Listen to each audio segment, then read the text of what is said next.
ergos lined up in 3 rows of 32 here in the stadium.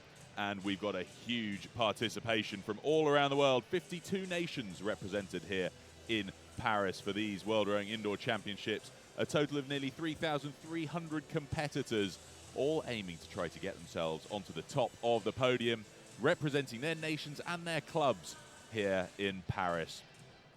We had a great day of racing yesterday. As I say, the program today kicks off in just under 10 minutes time, where we get underway with the oldest competitors here competing. We start off with the men's, women's, lightweight men's and lightweight women's 90 plus, 85 to 89, working all our way down to the 65 to 95 age category. They're all clumped together in the first race of the day. A huge range of ages looking to compete. One of our oldest athletes, Georges Bass, a local here to France. He's our oldest male athlete competing in the 90 plus category.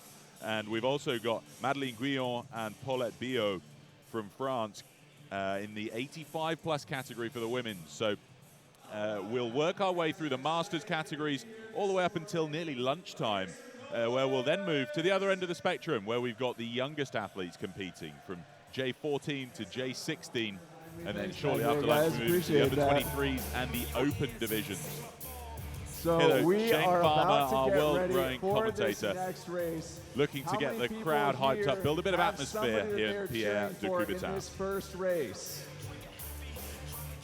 Est-ce que vous êtes tous prêts pour ces premières courses de la matinée?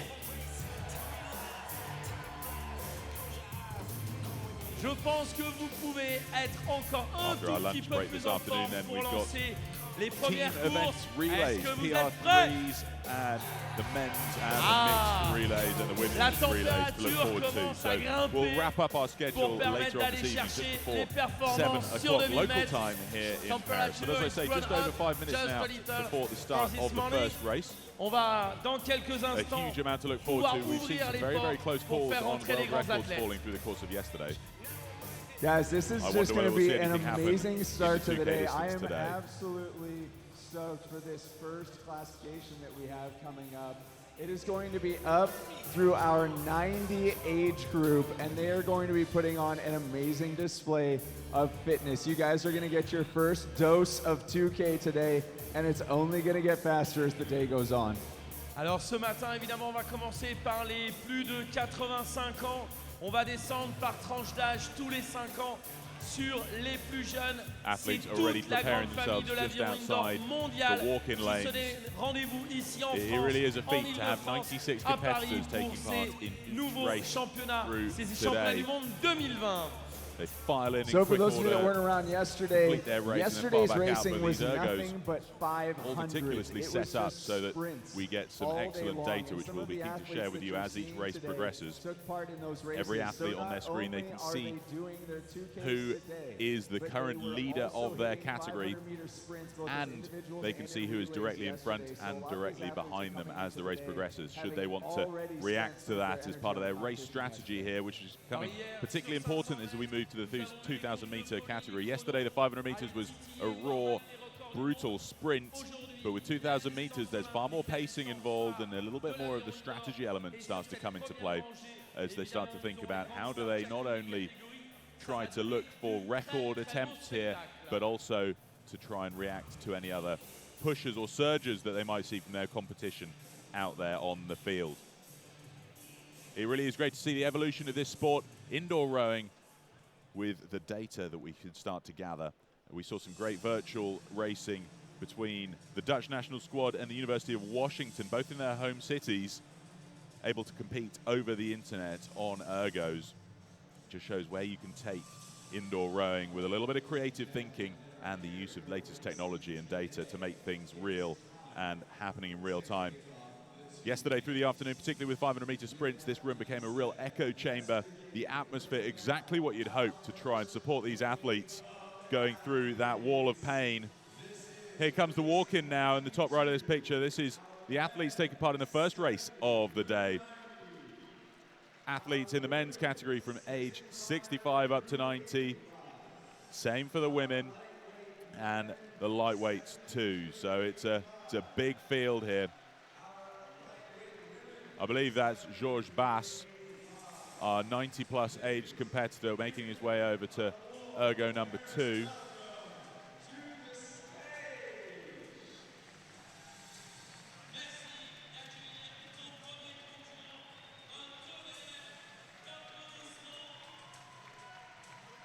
Fantastic to see these athletes still competing and setting themselves solid targets for this 2,000 meters. Georges Bass looking for a 10-minute 50. That's the target he set down for himself.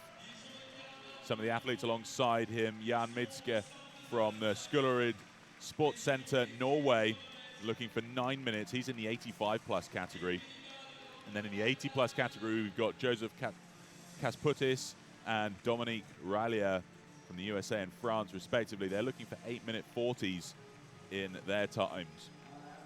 A fantastic feat over 2,000 meters.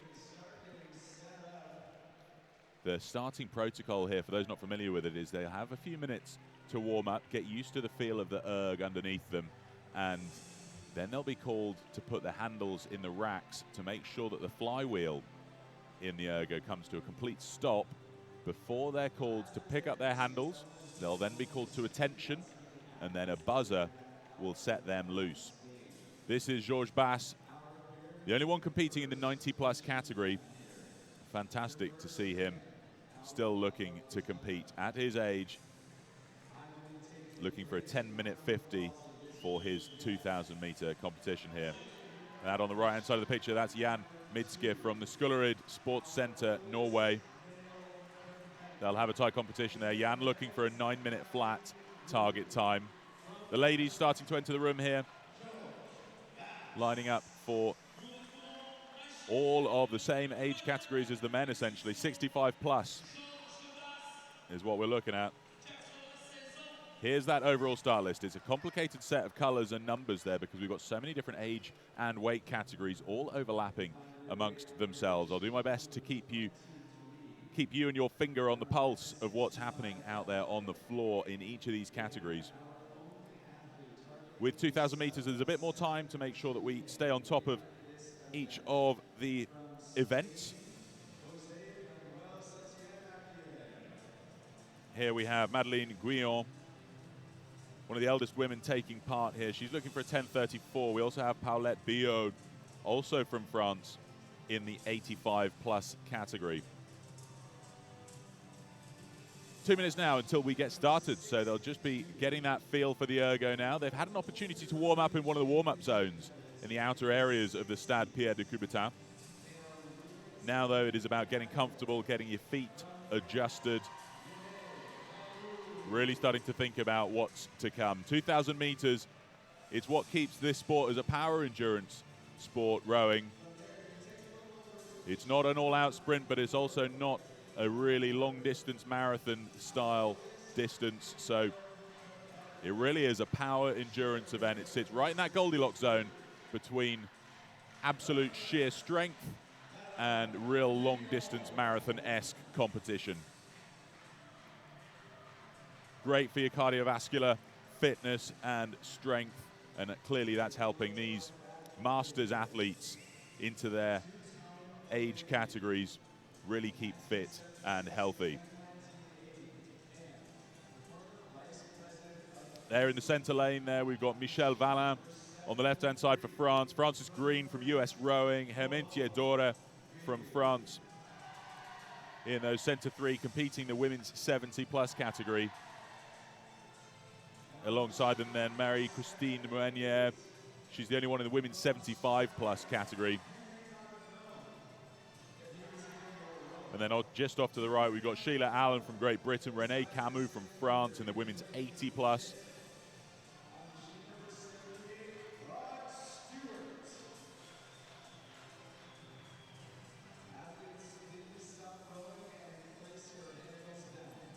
There we hear from our very own world rowing commentator Shane Farmer, asking all athletes to put their handles down into the racks. We'll then find out which flywheels are still spinning, let them come to an absolute stop. Shane will then tell them to pick up their handles, and then the automated starter will call them to attention.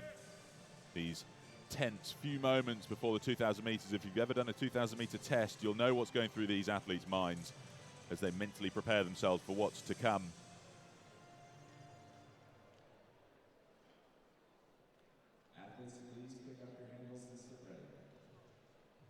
I'm almost nervous for them, considering they've got 2,000 meters to race now. First race of the day here on day 2, World Rowing 2020 Indoor Champs.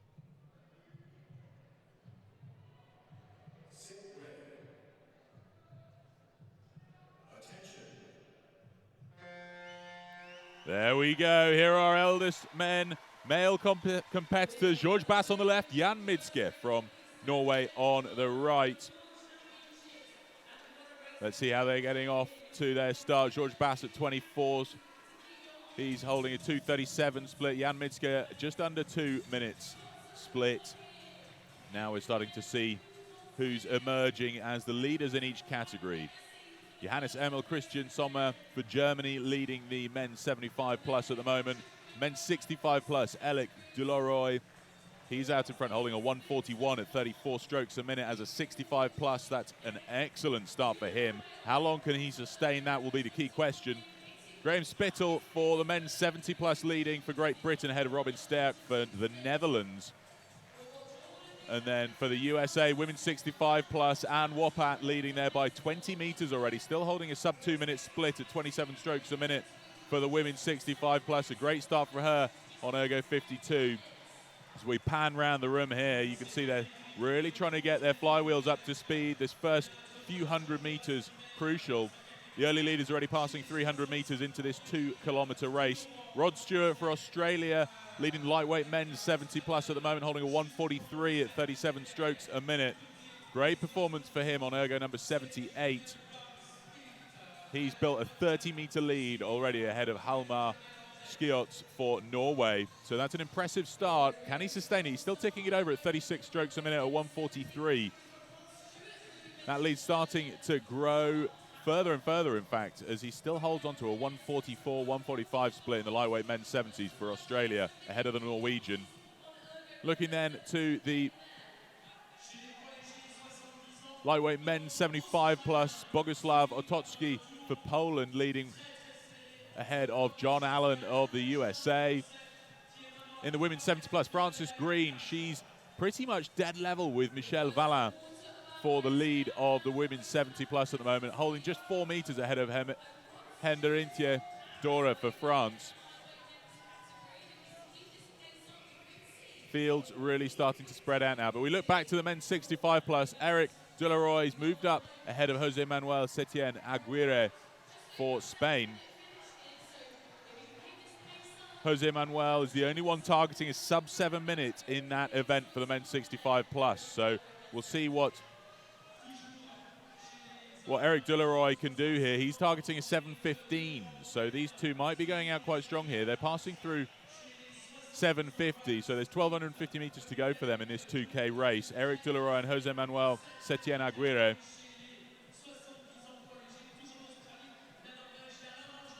Roland Weil competing on Ergo number 73 from Monaco Society Nautique. Two-time Olympian back in 76 and 80 and former Vice President of FISA. Roland Weil currently holding a 2 minutes 03.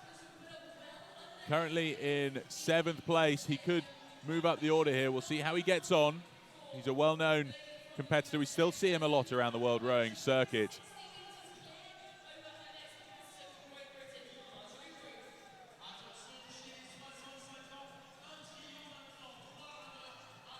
Rod Stewart doing very, very well in that lightweight men's 70 plus category. He's built up to a 45-meter lead now ahead of Hjalmar Skiots for Norway.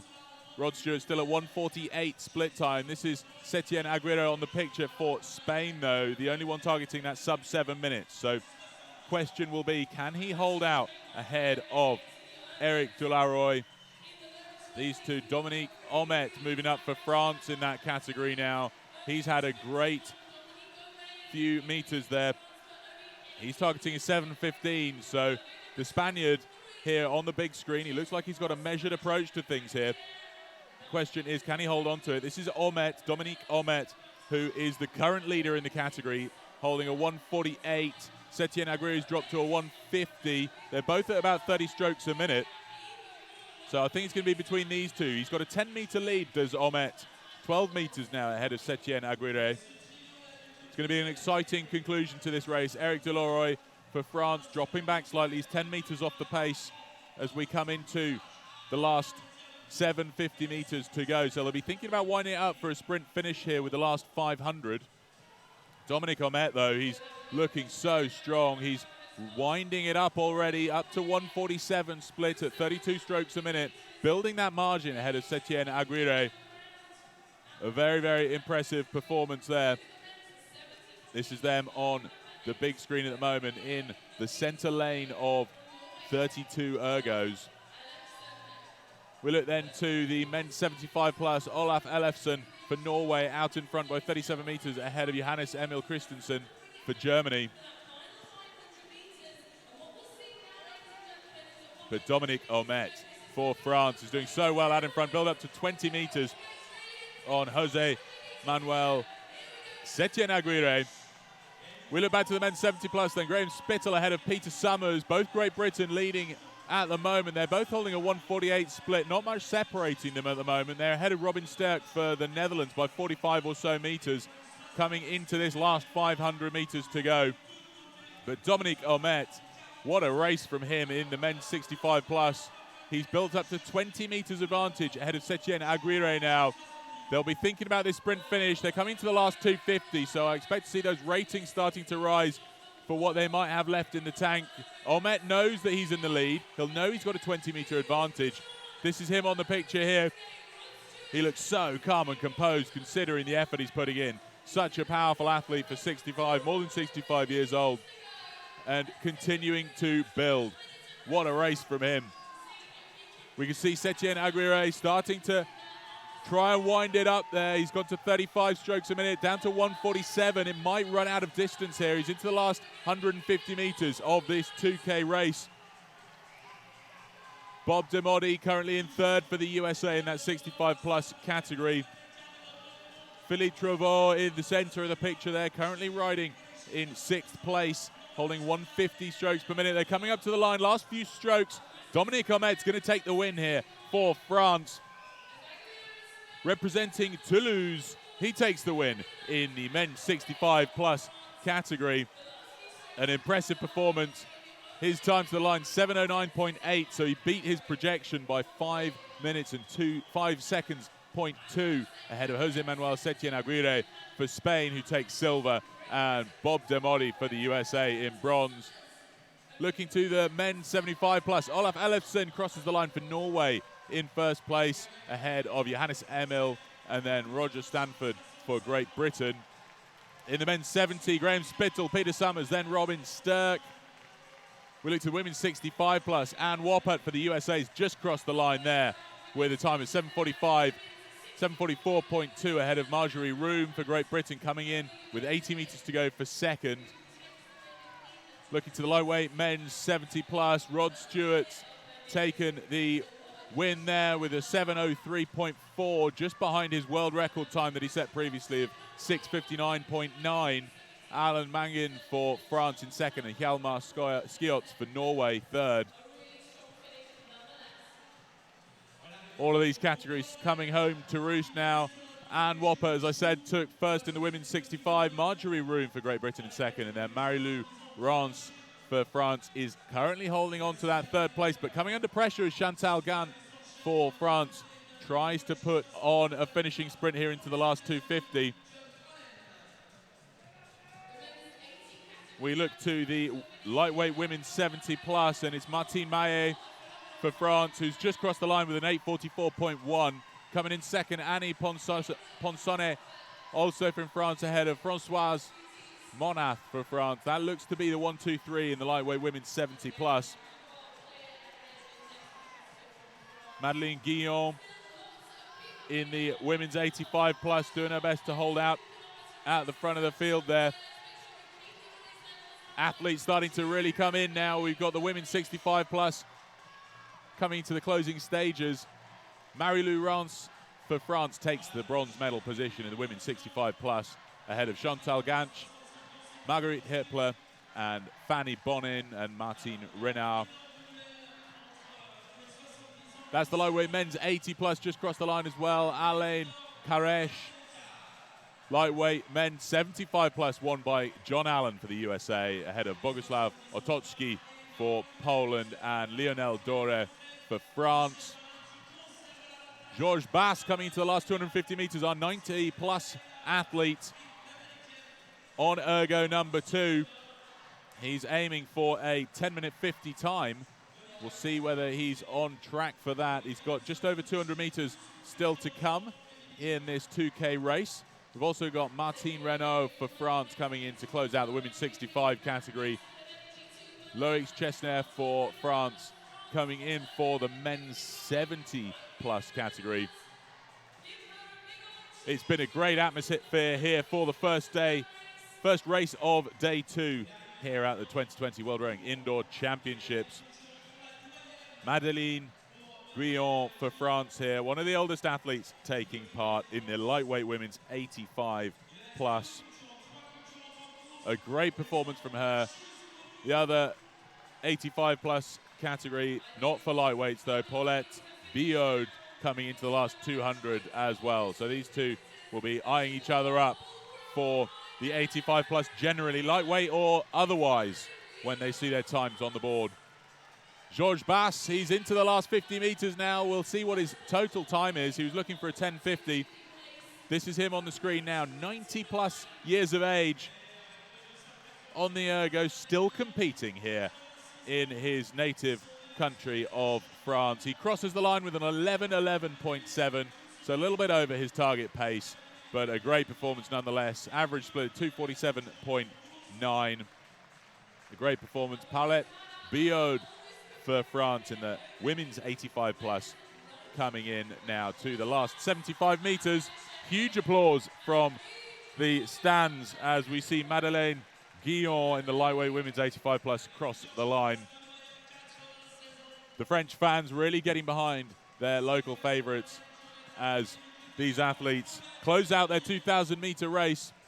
Paulette Biaud comes into the last 2 or 3 strokes, and we'll find out her formal time. So, first race of the day done.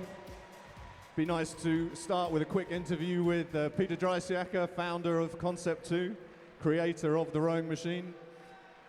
Peter, how was your race, first of all?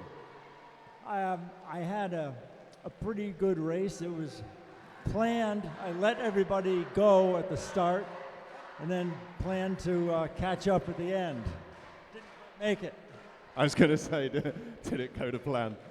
And just a quick comment on this first World Rowing Indoor Championships over in Europe. What's your impressions so far? Fantastic. Doing a great job. All the French and FISA.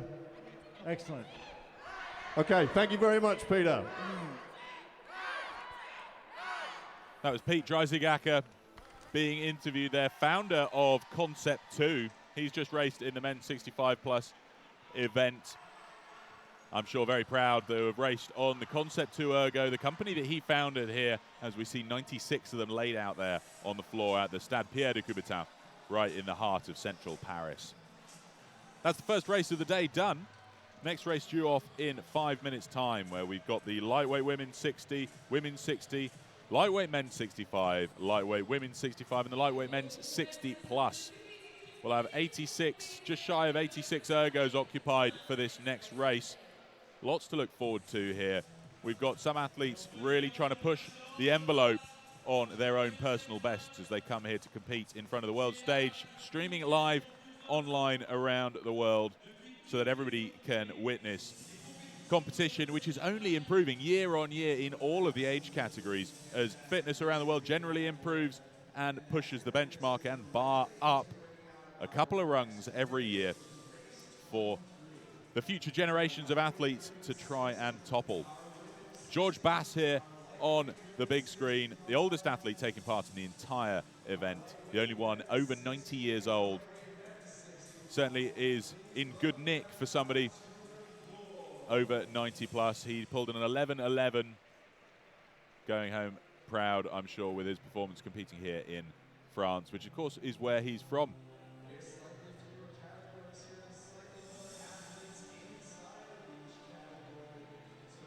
Next up though, this is the lightweight women's 60, women's 60, lightweight men's 65, lightweight women's 65, and lightweight men's 60. So we've got 5 categories competing. Essentially 5 racers all out there on the field at the same time.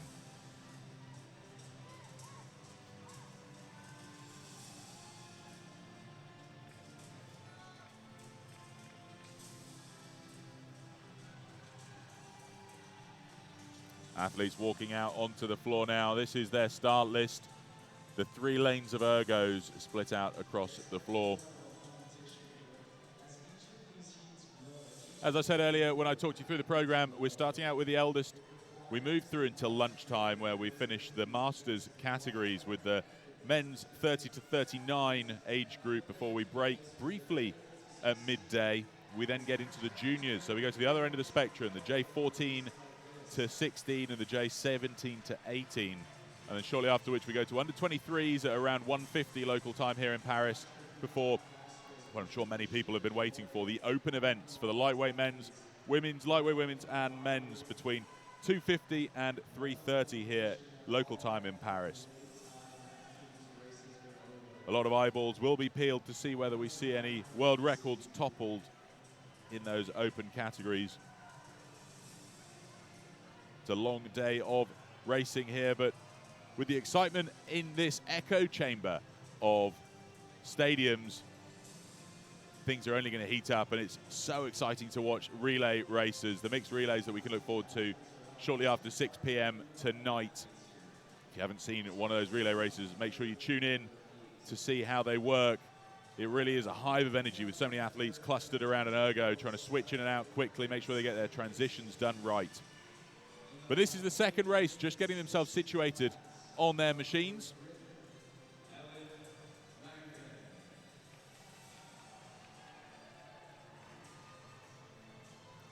Zoe Payne for Great Britain on the left there from the Mounts Bay Pilot Gig Club. Then we've got Raymond Martin from France. This is Joël Tuez from Port Marly Rowing Club. As we move along the lineup here. Hélène Perminguet from Viviers Aviron in France.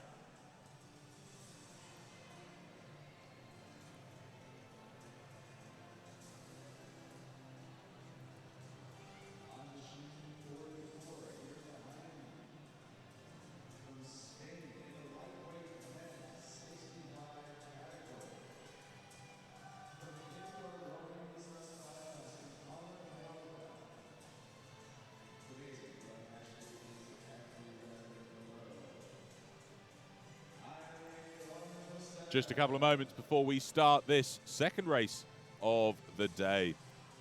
Be interesting to see who might be targeting the fastest time out there on the floor.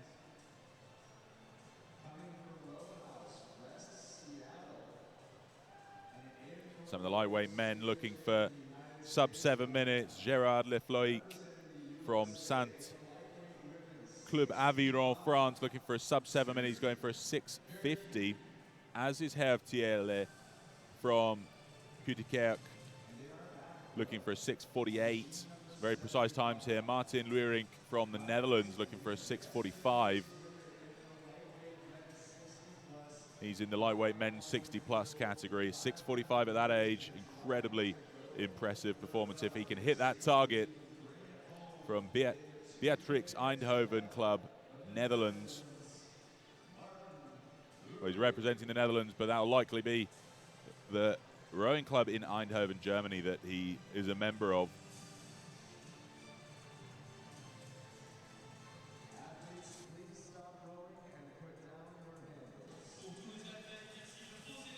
There we have it, handles down, the last tension-filled moment, slapping their legs, thinking about what's to come. Flywheel starting to grind to a halt.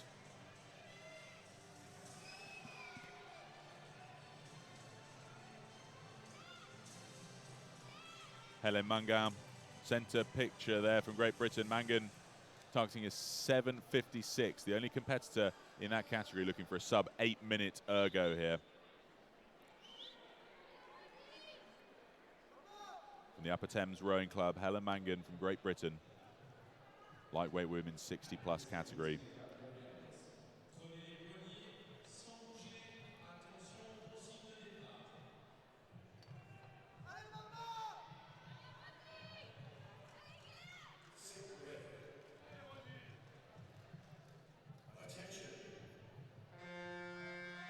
Here we go then, the second race of the day here on day 2 of the 2020 World Rowing Indoor Championships.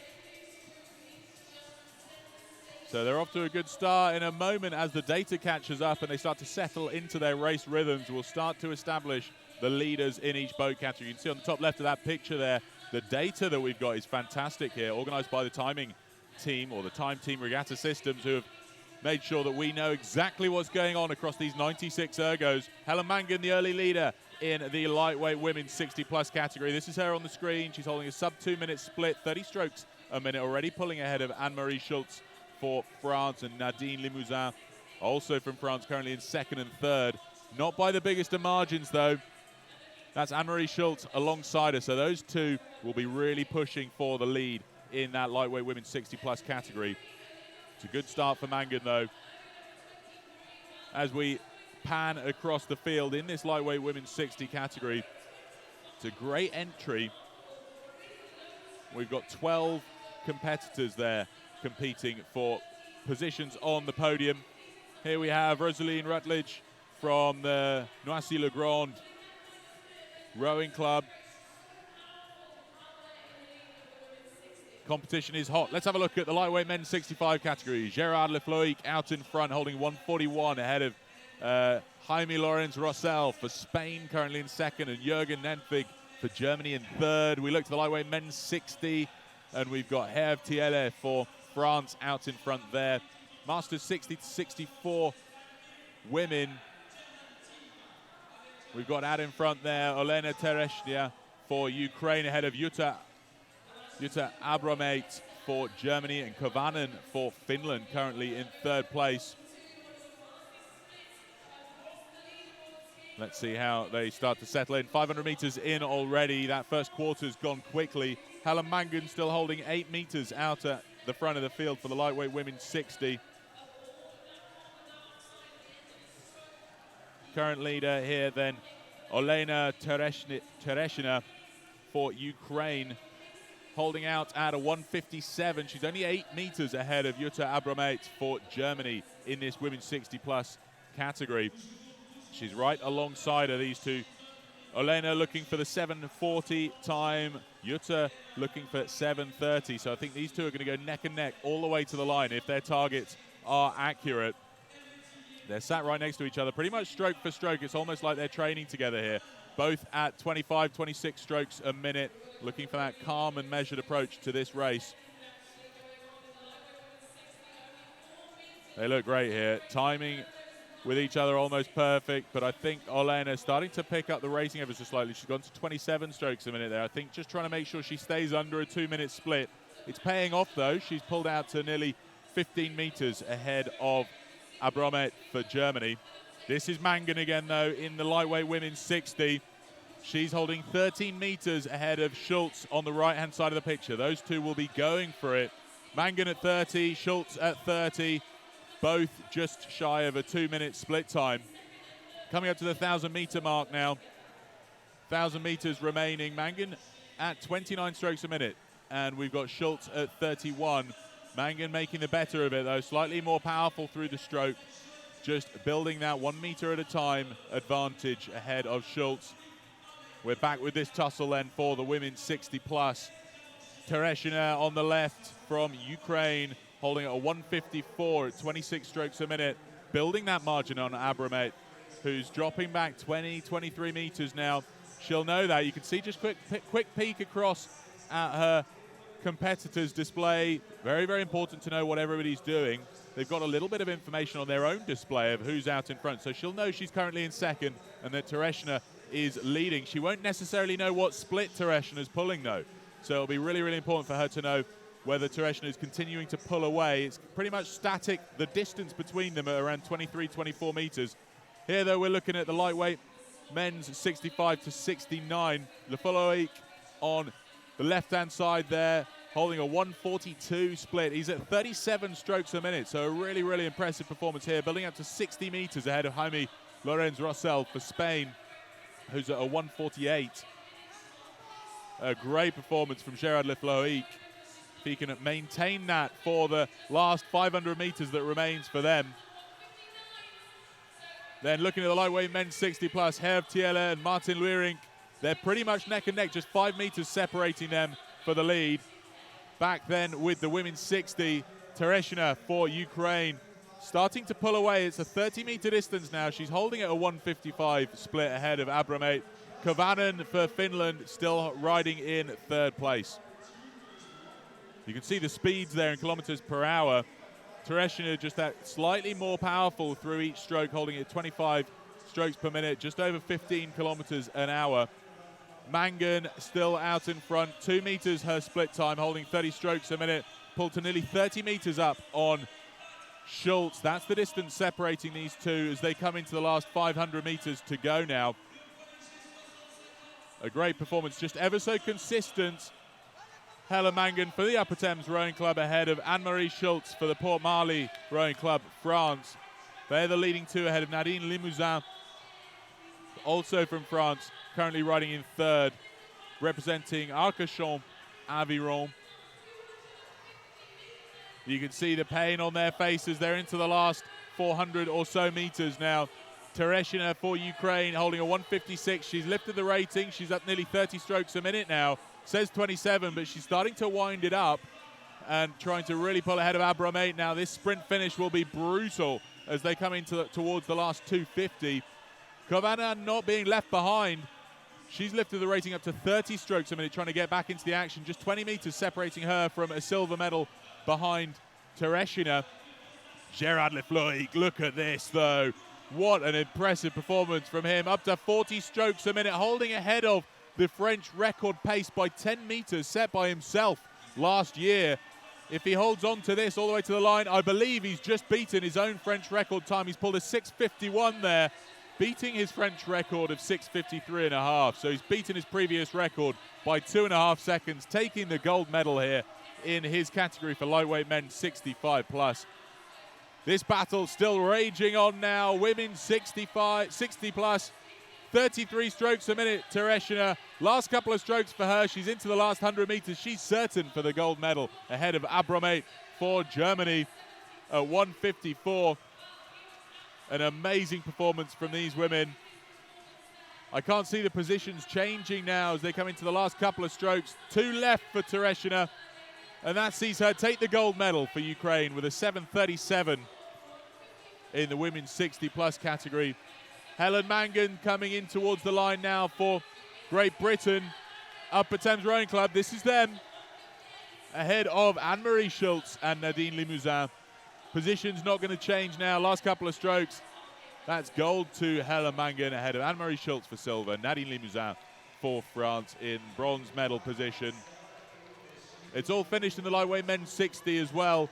Martin Luering made the better of that with a 6:45.6 in the lightweight men's 60. So that also beats Gerard Lefloik's previous time when he was in the lightweight men's 60, set back in 2018, 6:48. So he's beaten that by 3 and a bit seconds. An amazing performance from the Dutch athlete.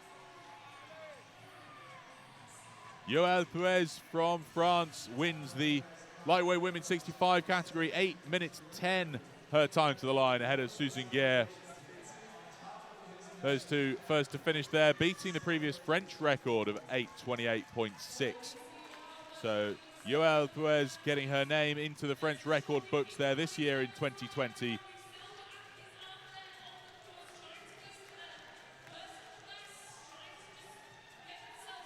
Last few athletes coming in to close out all of these age and weight classes.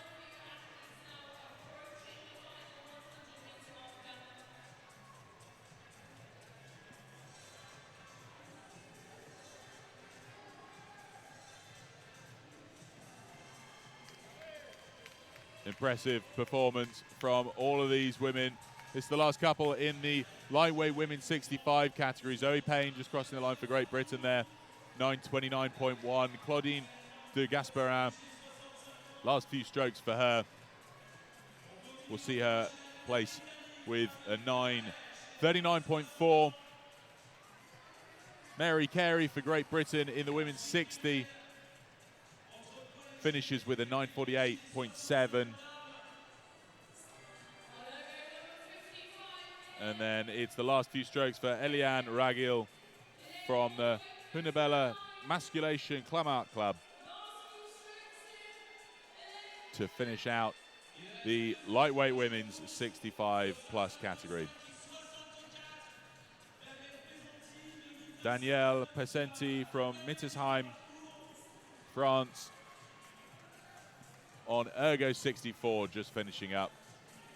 And then we still have Eliane Ragil, last few strokes for her, and that's race number 2 here on Data of Racing at the World Rowing 2020 Indoor Championships done.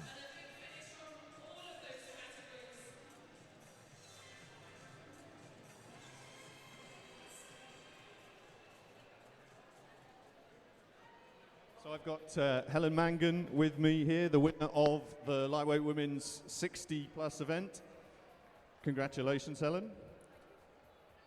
How did the race go for you? Yeah, the race went as planned. So I was planning to go off about 1:59 and hold it and then see where I could get to after 12:50. And that pretty much, I think, went to plan. And so I was aiming to get 7:56, but I think I got a bit better than that. So. Yeah, you finished 7:55.3, so just inside your target. You seemed to settle into a nice rhythm early on, round about that 2-minute pace, and then you were able to build in the last 600-700 meters. Yeah, no, that's what we were planning. We did the British, and so it was probably 2 notches slower. So we've improved since the British indoors, and so hopefully I'll get down a bit further for the next one. Although we're not doing one. Okay, well, congratulations, Helen. Well done on your victory today.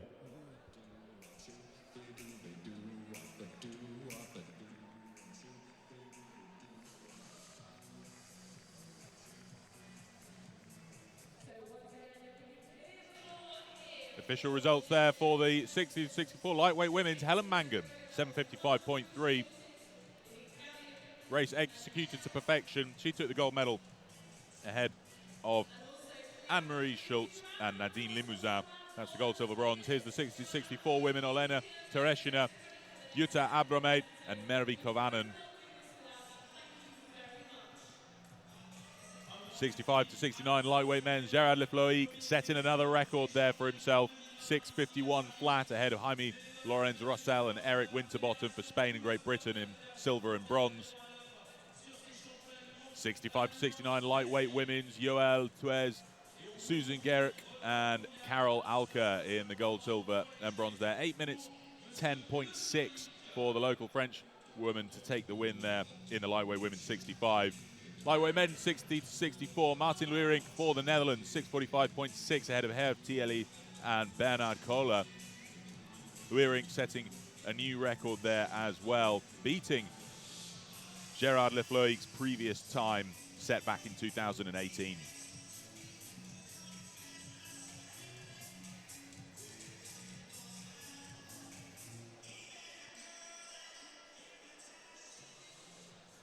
Next race up is the lightweight women's 55, women's 55 and men's 60. Field starting to narrow as we go through into the younger generations. Beautiful scenes here, as you can see, in the Stade Pierre de Coubertin. Seats starting to fill up as we get into this morning's schedule of racing. We expect it to be a jam-packed stadium come lunchtime, when we'll be looking forward to some of the open events and some of the fastest men and women in the world competing on these Concept 2 ergometers.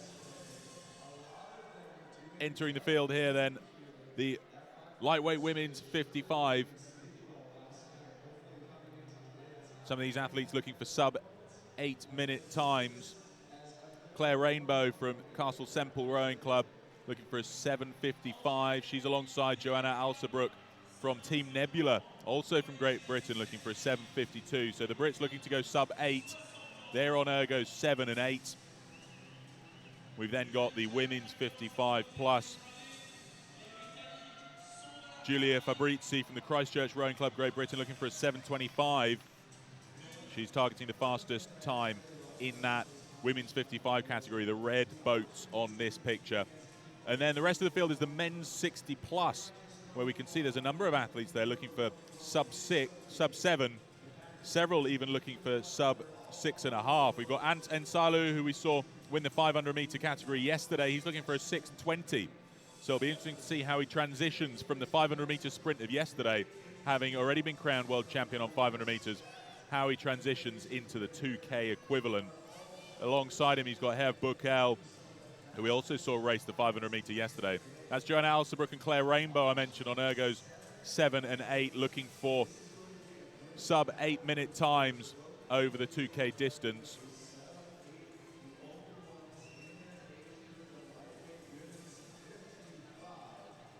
Just getting themselves comfortable on their machines. Joanna Alsterbrook from Team Nebula looking for a 7:52. She's targeting the fastest time out of all of the women in this lightweight women's 55 category. It'll be so crucial to, she's just adjusting what looks like the drag factor there. A couple of strokes and the number will shift around. You adjust the little lever on the side there, it adjusts how much air can come in and out of the fan, the flywheel on the side. It affects the drag factor. People might assume that you'd want it to be either as high as possible, or some might even assume as low as possible to make it easier. But actually, what you tend to be trying to target is a drag factor around 130 to 140, perhaps just under 130. If you're worried about joints or back stress, the important thing is that you gear it to you and you adjust the wind resistance. It does affect how much power you're able to transmit into the machine. But again, you can compensate for that with the power through your stroke or your rating. Here's Herve Buchel on ergo number 48 from Reims Club Nautique Rowing Club. He's targeting 6:34 along Ants Ensalu from Estonia here. It's going to be a France-Estonia battle to the line. Ants looking for the 6 minutes 20. And just on the right of the picture there, we've got Richard Desjardins from the Marseille Rowing Club looking for a 6:40. These are going to be the fastest men in this 60-plus category. They're right in the middle of the field, right in front of us here at the Stade Pierre de Coubertin. Big men looking for big times. Nigel Glover from Ruder Club Burnham, Great Britain, looking for a 6:40 just to the left here of this picture, alongside Herve Buchel. They'll have eyes on each other's screens, just assessing the competition on each side of them. They know who they're sat next to. They know they've been positioned there because they're expected to be the fastest in this category. So pressure's on, not only in terms of a 2K race lying ahead of them, but also from the fact that they're all clumped next to each other. So the most heartbreaking thing would be to see one of them finish before you have crossed the line. Handles starting to go down. Flywheels now being allowed to slow to a stop. It's Great Britain, France, Estonia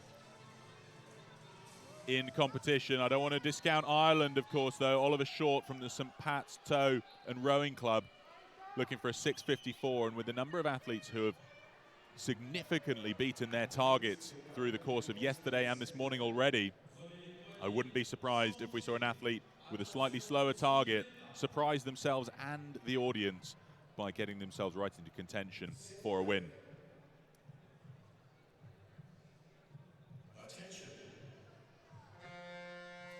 Here we go then, there goes the start. Ants Ensalu, Herve Buchel, two powerful men, really getting that flywheel up to speed.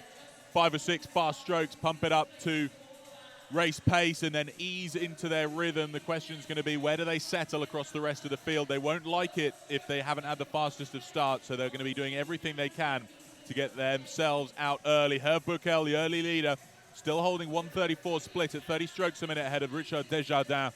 So it's France out in front. Ants Ensalu now moves into second ahead of Bertos. So the position's starting to really jostle around but Burkel, 7-meter lead now, still holding 136 at 28 strokes a minute. We look then to the lightweight women's 55. Olivia Lahon from France out in front ahead of Judith Byrne from Great Britain. Claire Rainbow riding third ahead of Kelly Sapford. That's the lineup there. Alsabrook now starting to make her presence felt. Not necessarily the fastest to start, but we expect to see things from her as she settles into her rhythm, moving up into fourth place ahead of Sapsford now. Lahonde out in front, though, still holding 30, 31 strokes a minute. But Judith Byrne starting to move through, trying to take the lead. They've got 4-meter advantage on Claire Rainbow currently in third. Alsabrook now in fourth. Both of them at 2-minute splits.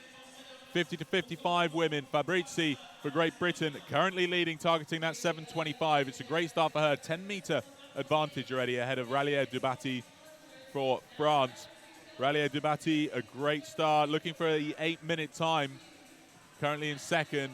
Linda Murray for the USA holding on to third place, but we're back with the big men here for the 60-plus. Burkel still leading, building to 15-meter advantage ahead of Ansalu. These two both at 1:39 splits as we come through 1,400 meters remaining. So it's a fast first 500 for these two. They're going to need to hold that kind of pace if they want to hit their sub-6:30 times. Herb Burkel, very precise in his target. 6:34 is what he's going for. So perhaps he's achieved a 6:35 in recent history, and he's looking to trump that. And Salu looking for the 6:20, though, just checking out what Burkel's doing. He knows that Burkel's ahead of him from his own screen because it shows the leader in his own category on his display and his distance to that leader. So he knows he's about 11 meters behind the Frenchman. Question will be, what can he do to get into it? Nigel Glover, Ruder Club Burnham, currently in third place. Not out of it yet. Dennekamp, also from Great Britain, currently in third. So Desjardins dropping back down the order ever so slightly there. He'll need to put in some work to get back into contention, holding on to fifth place. Here's Alsabrook and Judith Byrne, the current leaders from Great Britain in the lightweight women's 55. Byrne holding on to a 2-minute split at 26. Very, very powerful through the stroke. Really long stroke. You can see there, pulling it right up to her chest. And it's paying off, though. She's consistently holding a 2-minute split at 26 strokes a minute. Alsabrook at 32 and holding 2:01. So the margin just growing with every stroke ever so slightly. They're just coming up to the 1,000-meter mark in that category. Here then the 50 to 55. Giulia Fabrizi for Great Britain out in front. A 1:51 split she's holding. Nearly 50 meters ahead of the Frenchwoman. Rallier Dubati holding on to second ahead of Murray for the USA, riding in third place. Three great racers emerging here on the floor at the same time. Herb Burkel set the French record in 2019, just last year. So Herb Burkel is already ahead of his previous best time, as is Ants Ensalu for Estonia. Those two still ticking it over at 1:39s, 1:40s. Here comes Ensalu now, though, drawing up level with Burkel as they come through. 750 meters remaining in this 2K course. They're pretty much level now, these two. Nothing separating them. No response from Burkel. Ensalu still holding 1:39, 1:40 splits. So he's pushing through Herb Burkel as they come up towards 650 meters left to go.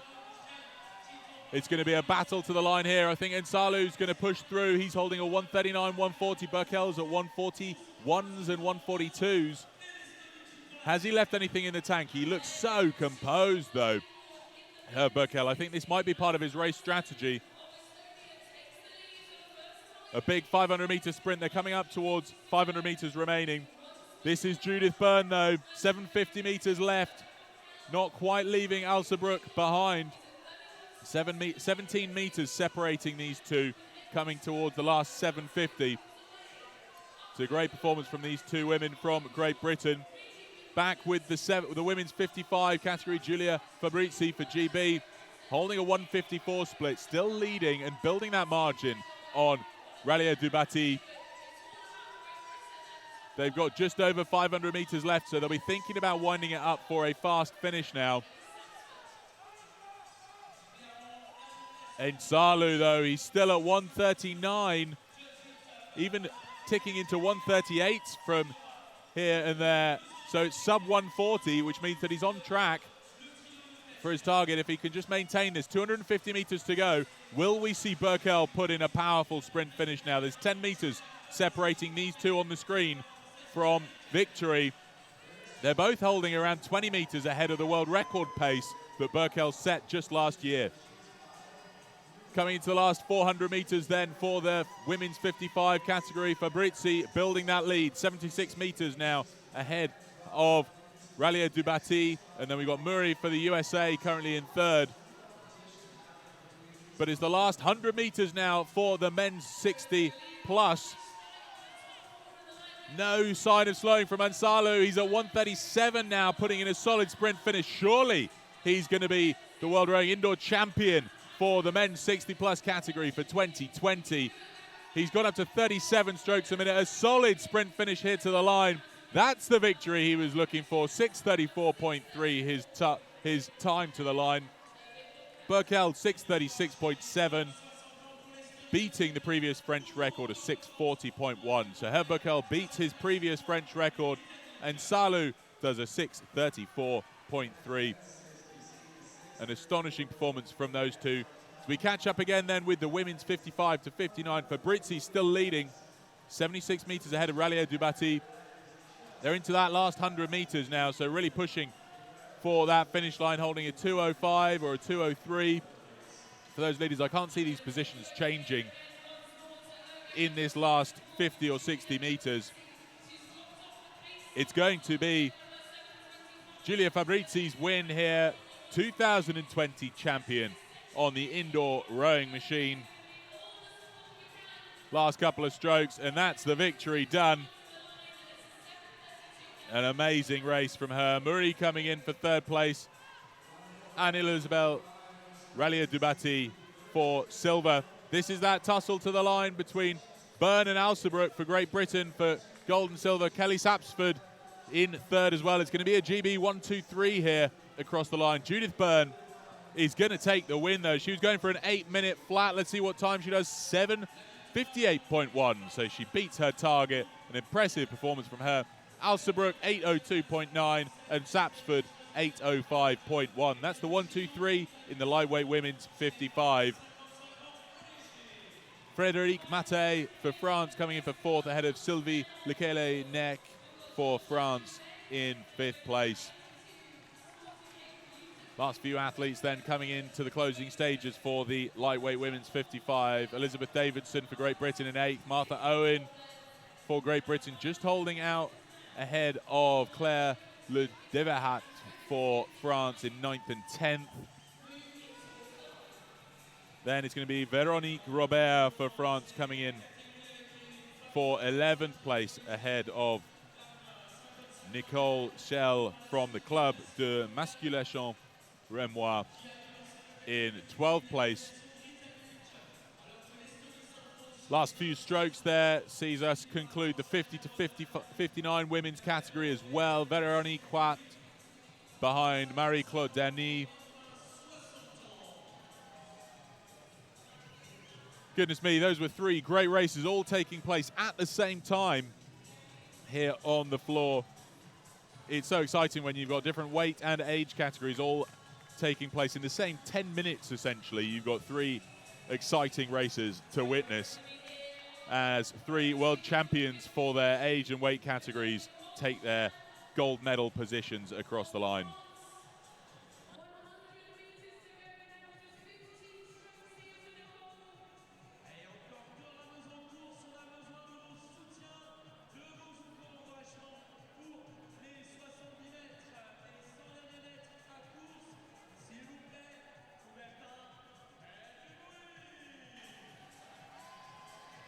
Nicole Schell from the Club de Musculation Remois closing out the lightweight women's 55 category. Her target was 10 minutes 20. So in a moment, there we see it, 10:09.6. So she's beaten her target by 11 seconds. So she'll go home pleased and proud of her performance here today in the Stade Pierre de Coubertin in central Paris. Congratulations to all of our athletes. Athletes, if I can ask you to make your way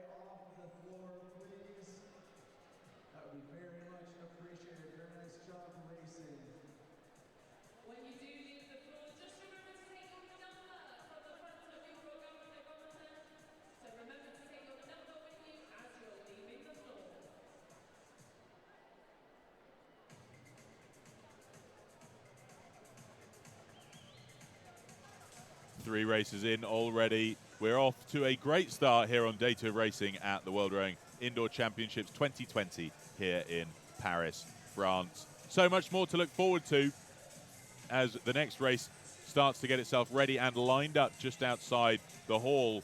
We've got the lightweight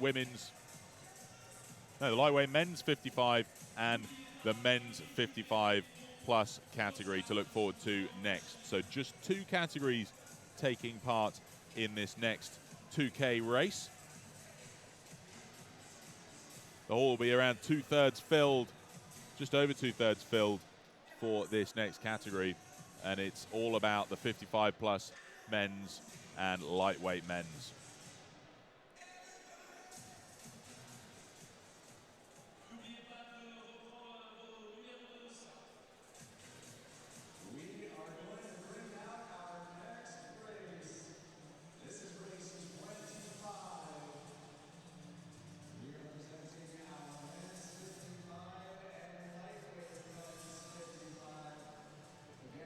Here they come into the hall then. Men's 55, lightweight men's 55. 2K awaits them. We've got some interesting athletes to look forward to here. Ken Petterson from Norway. He and Morten Hogseng, Martin Mario Jelland, Ole Christian Carlsen and Asmund Carlsen, all from Norway and Denmark. It's a rather Scandinavian affair. They'll be in the front row here, right in front of the TV cameras. Ken Petterson targeting a 6:20 at 55 years old. Impressive stuff if he manages it. We saw that that's what Salle from Estonia was going for in the previous race. He's looking for the fastest time here, representing the Skullerud Sports Centre, Norway.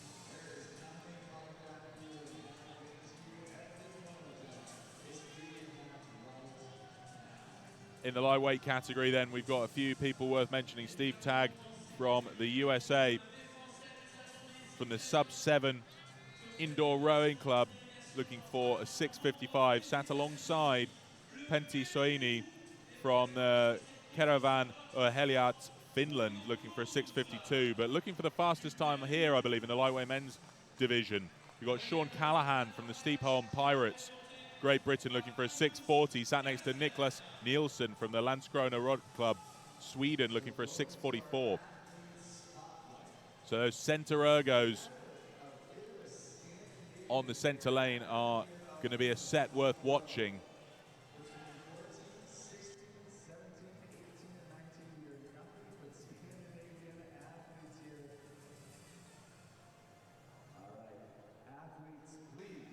We saw Ole Christian Carlsen win the 500 meters yesterday, so it'll be interesting to see him transition to the 2K now. He did it with such ease, it looked like, yesterday.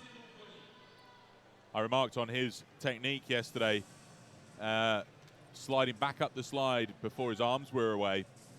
Let's see if that was just a technique for the 500 meters or whether that's something he plans to bring into this event for 2K.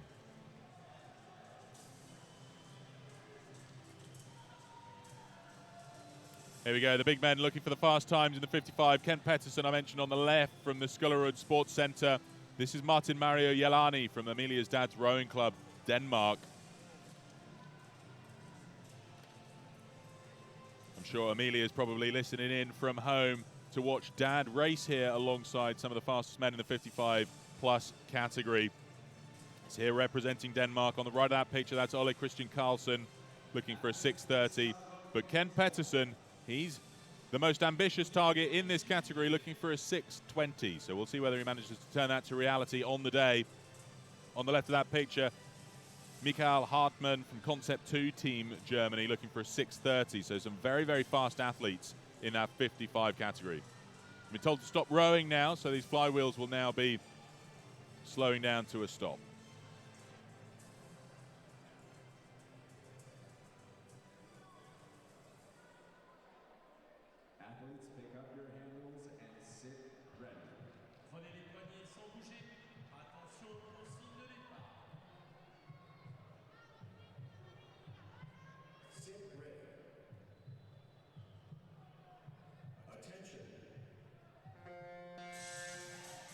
Here we go.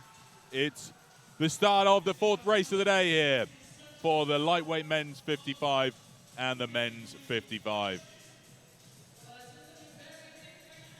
We'll soon find out who's made the best of that start as the data starts to flow through.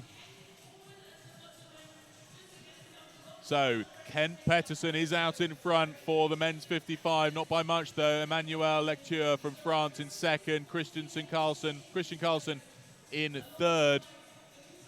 Holding a 133 split, so he's moving up the order really rapidly. So he clearly didn't go for the fastest or strongest of starts, but decided to start moving up the order. He's now nearly level with Peterson. We're looking here at the 55 lightweights. That's Josef Reiter from the Concept 2 team, Germany. He's looking for a 6:49. Look at all that work and wattage being pumped into those Concept 2s. Sheer agony awaits, certainly as they get into the last 500 meters. But Peterson and Carlsen, current leaders, both from Norway, out in front at the moment. See how they settle in now they're coming up to 500 meters done, and the pain section, that middle 1,000 meters of a 2K race. Really, really tough stuff to keep your mental composure through that before you start thinking about winding it up for a fast finish.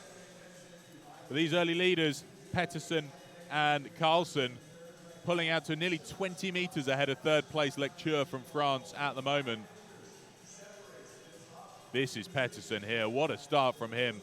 He did not want to go out and be anywhere but first through the first couple of 100 meters. He's holding a 136 split, ticking it over at 33 strokes a minute. Very, very fast stuff, but only holding 1 meter advantage ahead of Ole Christian Carlsen from the Avancia rowing team Norway. So all eyes will be on these two. Very, very different styles of rowing. Ole Christian Carlsen, who I'm sure we'll look at in a moment, pretty much level with Peterson, but textbook ergo technique here from Kent Peterson from the Skullerud Sports Centre, Norway. Back with the 55 lightweight men's. That's Josef Reiter, currently in second place behind Sean Callahan for Great Britain, who's the current leader, holding a 142, 33 strokes a minute out in front. On the right of this picture, it's going to be between these two. There's an ergo separating them, so they may not be able to glance at each other's displays, but they'll at least know the margin separating themselves from each other. That distance is displayed on their own screens. Josef Reiter holding a 146, but this man here, Sean Callahan from the Steep Home Pirates, holding out at a 142 at 32 strokes a minute. Impressive stuff from him. It's earned him a nearly 15-meter advantage already, coming up towards the 1,000-meter halfway mark in this 2K race.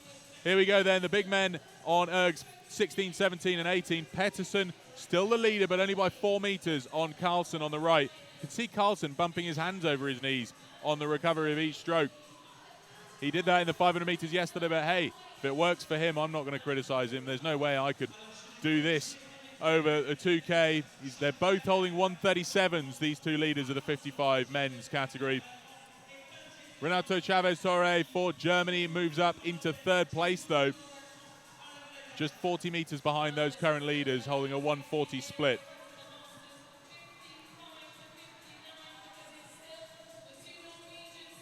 Hartmann just a few meters behind them, so you can see the interval gap between each of these athletes. It's no longer a distance to the leader, that's the interval separating each of them.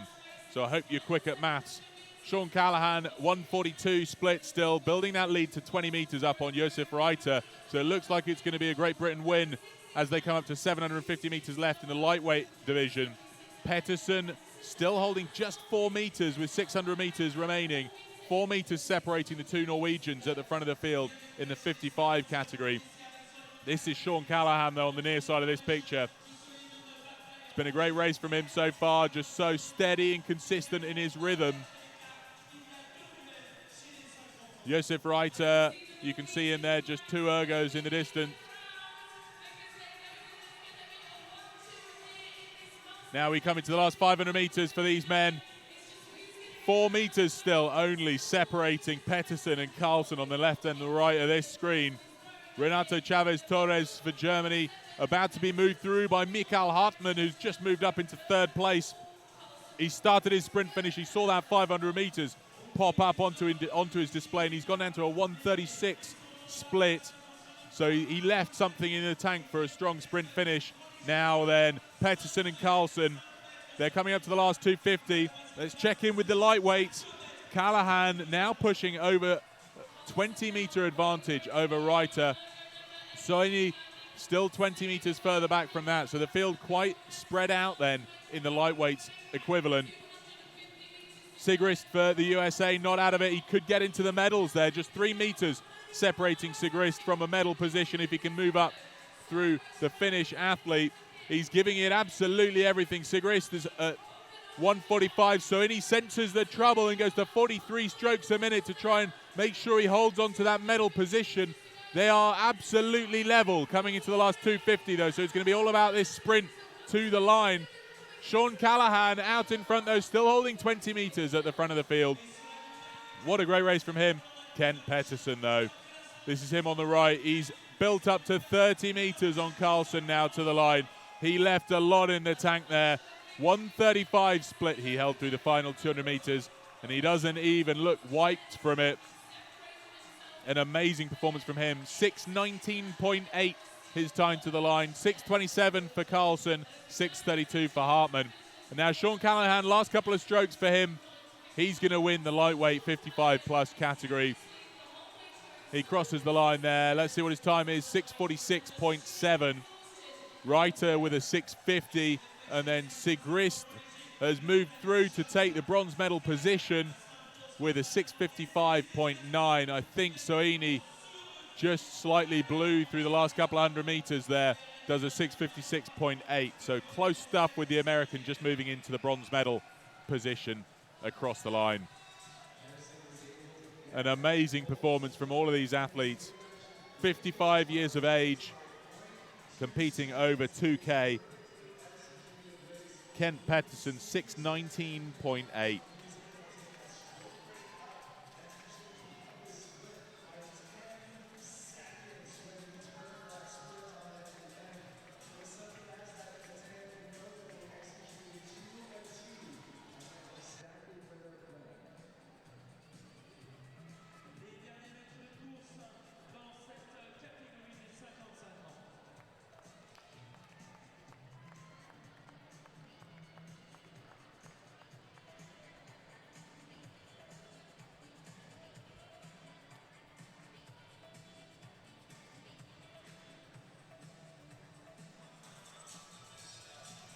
Only a couple of strokes remaining then for Nicolas Simonin from Strasbourg, France.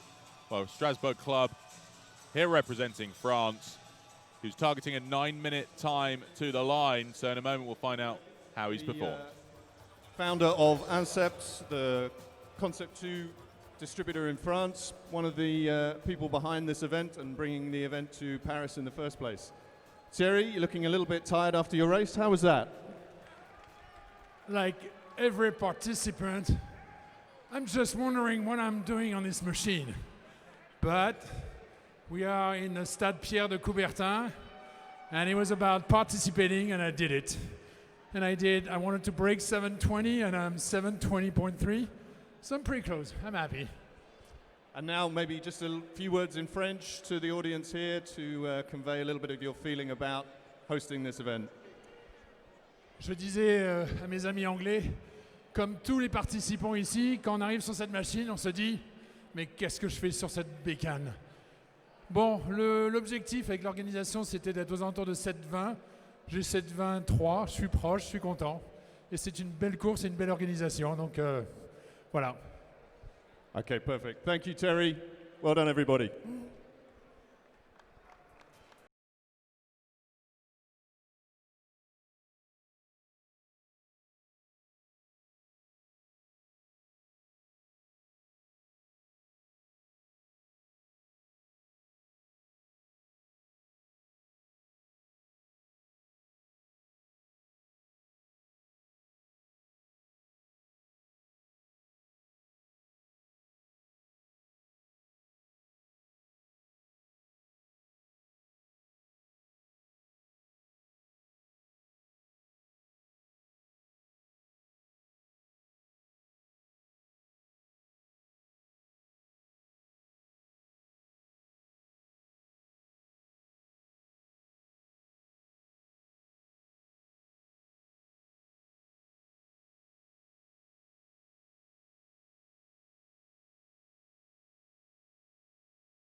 All right, it's time to bring out our next Up next then, race. the Masters men 50 plus and the women's 50. Our men and our women 50 to 92 54. ergos, 91 ergos going to be used in this lineup. So we've got two Let's races those out there on the field fly. to look forward to. Let's put your hands Men's 50, together. some fast times being aspired towards here. Andrew Benko from the USA looking for a 6:06. It's going to be tough, that one. He's a regular indoor rower and he holds the world record for this category. So I think all eyes are going to be on him through this. Pierre from South Africa. Great to see South Africa represented here. We're looking forward to seeing him race. He's looking for a 7:08. You know what's so great about in the women's 50, Margaret Hart Hansen going for a 7:12, almost 20 seconds faster than her closest rival in the women's 50 category. These athletes. 7:12 is incredibly quick. Later in their lives, some have been rowing. And of course, Andy Newcomb from Great Britain on ergo number 70 here representing the Royal Air Force. We're seeing teams from around the world. Always great to see only by British military sending a number of athletes to events like this. Not by anything We've else. also got people here representing the Royal Navy. They found their people through this sport. And that's but why Andrew Benko for the USA, he'll be on ergo number 16. Ergo 16, 17, 18, they tend to be the ones that the fastest anticipated athletes get put on. It's front and center stage, right in front of the cameras. There's Andrew Benko there in the red top with the red sweatbands alongside the Estonian Ivar Jørgensen, who's going for 6:15. These two and Tony Larkman just on the right of this picture there in the black top. The MAD team indoor rowing club. The Estonian and the Brit looking for 6:15s. But this man in the middle, Andrew Benko, looking for a 6:06. Let's take a look at some athlete highlights right now. If you take a look at machine number 16, you're currently looking at the men's 50 to 54 world record holder. Just a few moments until we get ready. Marlin Farensson for a 6:06. Just getting herself comfortable here from Sweden, looking for a 6:30. That's Margaret Hart Hansen from Denmark, looking for the 7:12. So these two sat alongside each other. And this man the most ambitious in the women's 50-plus category. That's not to discount Rosemary Satchwell from the Jersey Rowing Club Ireland, looking for a 7:34. These are the big men here, though, for the 50-plus category. Andrew Benko set the world best time back in 2018, 6:01.7. That's the benchmark to beat in this age category. From Denmark. 6:01.7. Targeting a 7 4 seconds, just over 4 seconds quicker than what he's aspiring towards today. But you never know when you're flanked on either side by Jørgensen and Larkman, who are looking for times not far off that. It might just be the inspiration and support he needs to top over into maybe a sub-6. I know what I'm doing. That would certainly set a new benchmark for athletes in the 50-plus category the world over. Hansen.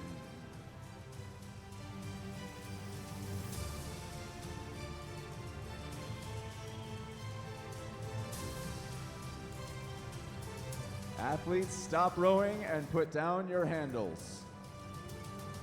Posez les poignets, arrêtez de ramer.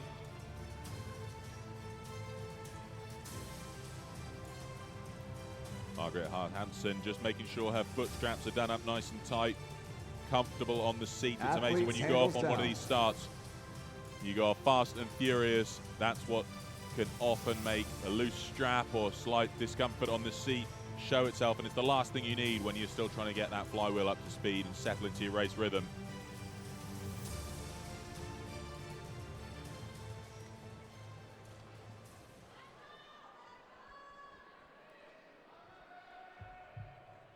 Athletes, pick up your handles and sit ready.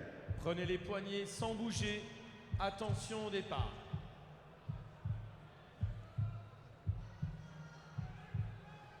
Sit ready. Andrew Benko from the USA, world record holder. Here goes the buzzer.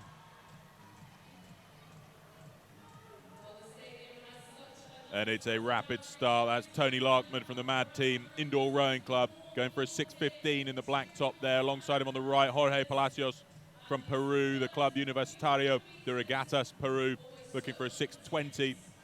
All of these men looking for sub 6:30 in these center ergos. Tony Larkman, grit and determination on his face. He'll be thinking now as they go through the first 150, what's it going to take to settle into that rhythm? Benko out in front, no surprise there. David Liot for France in second, tied with Paul Sanderson for Great Britain in third. Helsberg for Germany fourth. Domina for Italy in fifth. That's the current leaders of the men's 50. Women's 50, Margit Hansen out in front holding a 151. Pretty much tied with Malin Farason for Sweden. Nothing separating them at the moment. Ressa Aschbacher for the USA in third, ahead of Christina Nugent from Great Britain in fourth. Right, we're 350 meters in now. Let's see how they're starting to settle into this race. Hansen, no surprise, still to be the fastest athlete out there, trying to grow her margin. Farason not letting her go, though. They're both at a 150-151 split as they come up through 350. The men now coming up towards 500 meters in. Benko leaving the others for dust. 15 meters out ahead of Liot for France, currently in second. Benko holding 133 here. He's going to need to maintain that pace if he wants to come close to the 6-minute time. He looks so calm. Look at that, though. It's like he's out for a Sunday training on the ergo rather than racing for a potential world best time. But Benko's grown it to now 20 meters. Larkman coming up to tussle for second with Liot. This is what we expected to see. Larkman to start to get back into contention here, holding 136 split at 34 strokes a minute. Slightly higher rate of striking, but it's working for him. And then we've got Jurgensen from Estonia. He's somewhat down the order. He's got about 10 meters to make up on Larkman if he wants to contend for silver. He's currently back in maybe seventh. But Benko is still building this lead. He's so fast, still consistent at 133 with now Palacios has moved up the order. The Peruvian holding at 135, moves up through to tie with Larkman, 27 meters behind this man, Andrew Benko. I mentioned earlier 6:01.7, the world best time he set 2 years ago in 2018. He's still racing in the 50-plus category.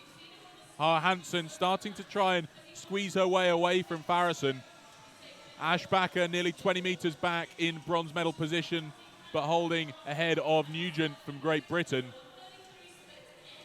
Hansen's going to be a tough one to try and chase down, though. Margit Hansen from DSR Denmark. Farason right alongside her. Hansen looking for 7:12.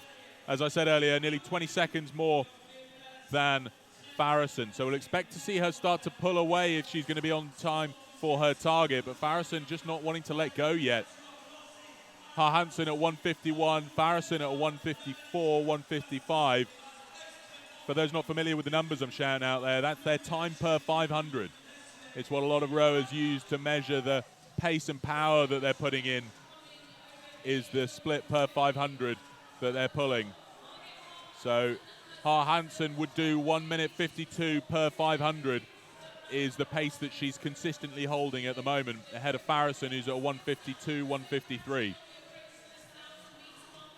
They just look so calm here, both ticking it over at 30 strokes a minute. Back with the men now, Benko at 32. Palacios has emerged ahead of Larkman by 3 or 4 meters there. Palacios at 37 strokes a minute, holding at 134. They're coming up to 600 meters left in this 2K race. Benko showing no sign of slowing here. Just such power through every stroke. Still at 32 strokes a minute. He's got 40 meters ahead of Palacios.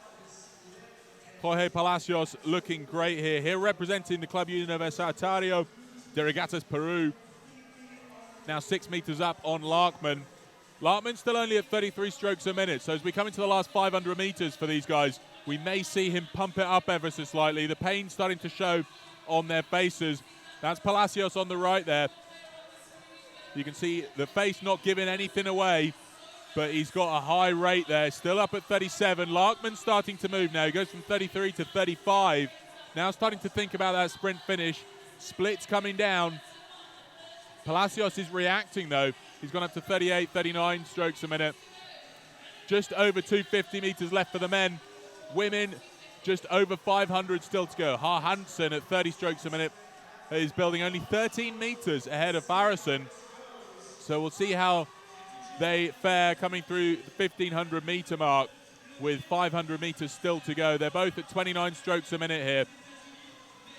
Ha Hansen, 153 still, just ever so consistent. She may not be thinking about her sprint finish just yet, but if she wants to be on track for a 7:12, she'll need to. Back with the men though, Benko, pain starting to show. Less than 250 to go, split of 132. No real change in the rating, still at 33, 34, but just giving it in every single stroke. Lartman's at 132 as well, lifting the rating up to 41 to try and close in on Palacios in this last 100 meters. Benko's going to take the win though. What's his time going to be?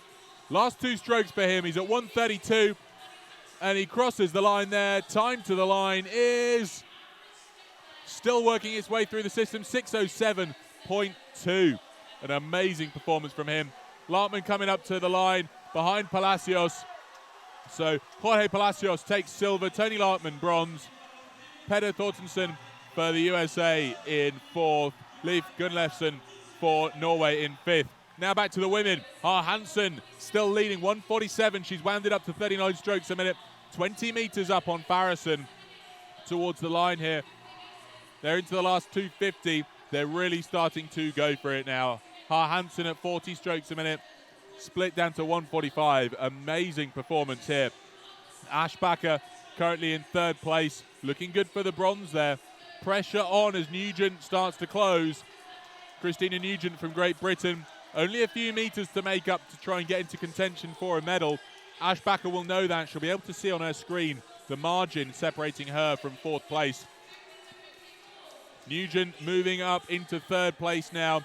We'll see what this last few meters has in store for them.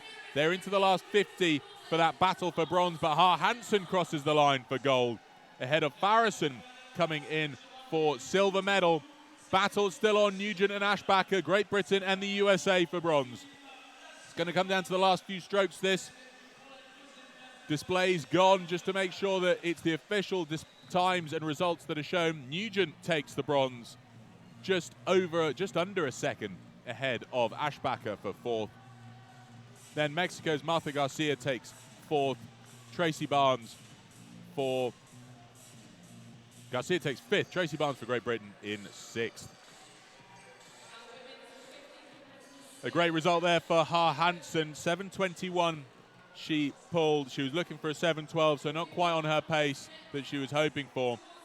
Farrison did a 7:31, just 1 second slower than her target, so very much on for what she was hoping for. David Liot takes 6th place for France with a 6:26.2.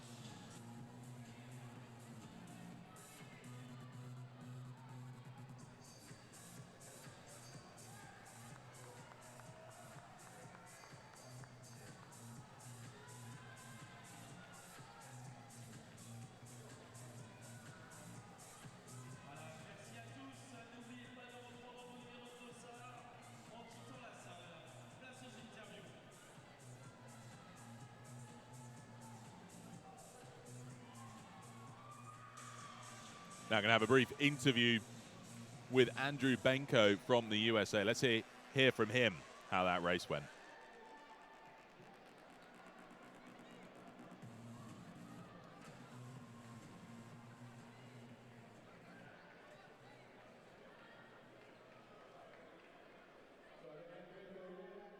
Victorious once again in that race. Andy, how did that go for you? Always tough. Give it all you have and you're out to win, but you always want to see what you can do against yourself. So it's fun. Not quite as quick as we've seen a couple of years ago, but still 6:07.2. That's inside Andy Ripley's old record by half a second. That time you knew so well. Last 500, your eyes were shut for most of that. That was you were digging in. Like you said, you give it everything you had. My goal was hold the 132 pace through the first 1K and see what you got left at the end. So a lot of fun. Yeah, it was a great race. Well done.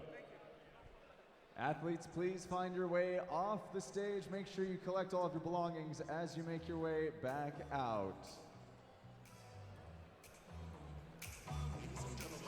This is the jam.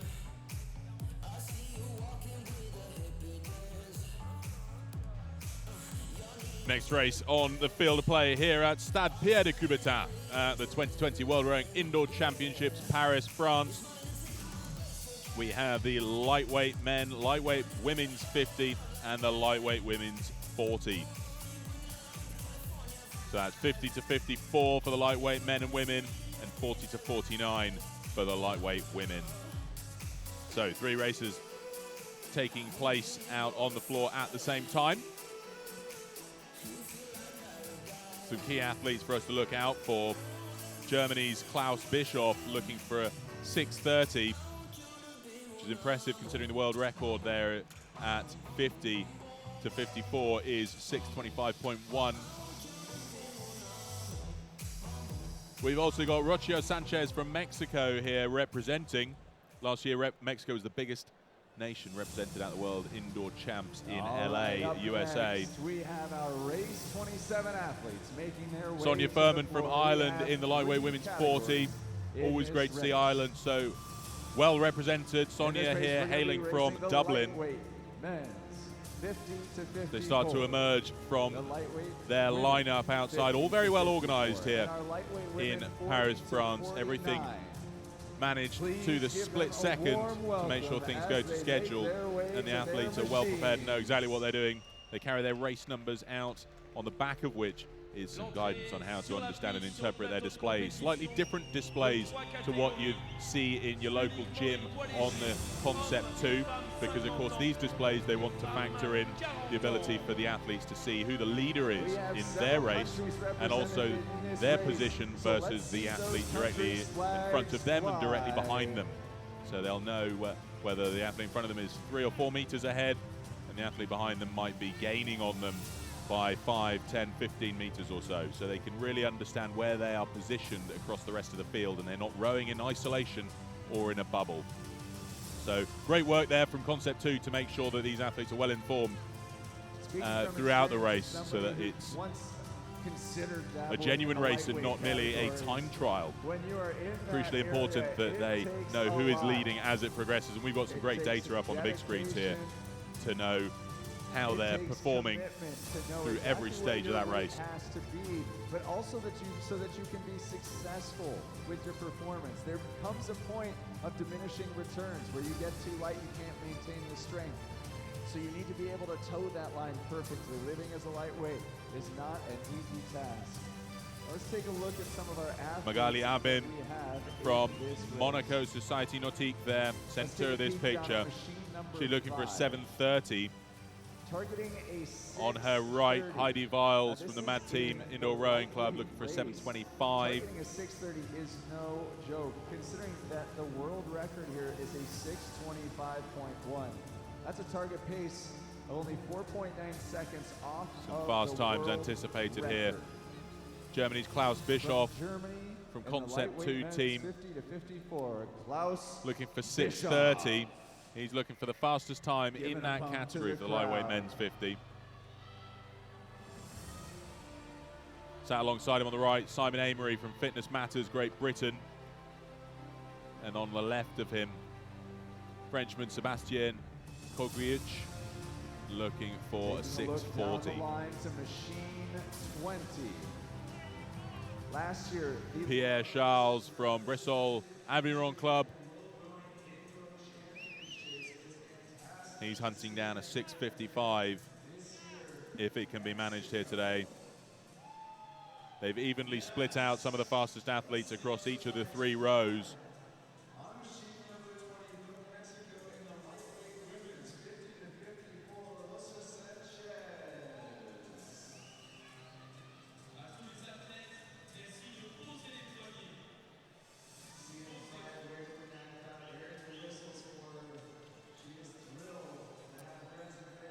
Sanchez from Mexico there, Britannia Roma Mexico Club she's representing, going for a 7:45 split. On her right though, we've got Justine Reston from Q Power, Great Britain. On the other side of her, we've got Christine Degnan from the Firm Fitness Center, USA.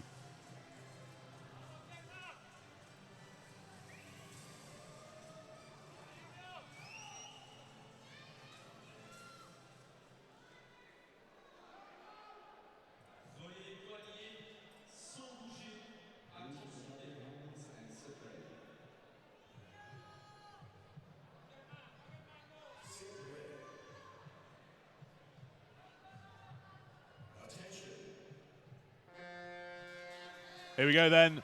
The race now for the lightweight men's 50, lightweight women's 50, and lightweight women's 40 is well underway. We're looking here at Pierre Charles from France, from the Bressol Aviron Club. Looking down the order here as they start to settle into that race rhythm. The men already through the first 100 meters there for the 50 plus. Current leader Klaus Bischoff holding a 1:35, just as you'd expect, already pushing out ahead of Renaud Us. Currently in second place, Jose Germain Rendo Ximeno from Spain, trying to contend for second place.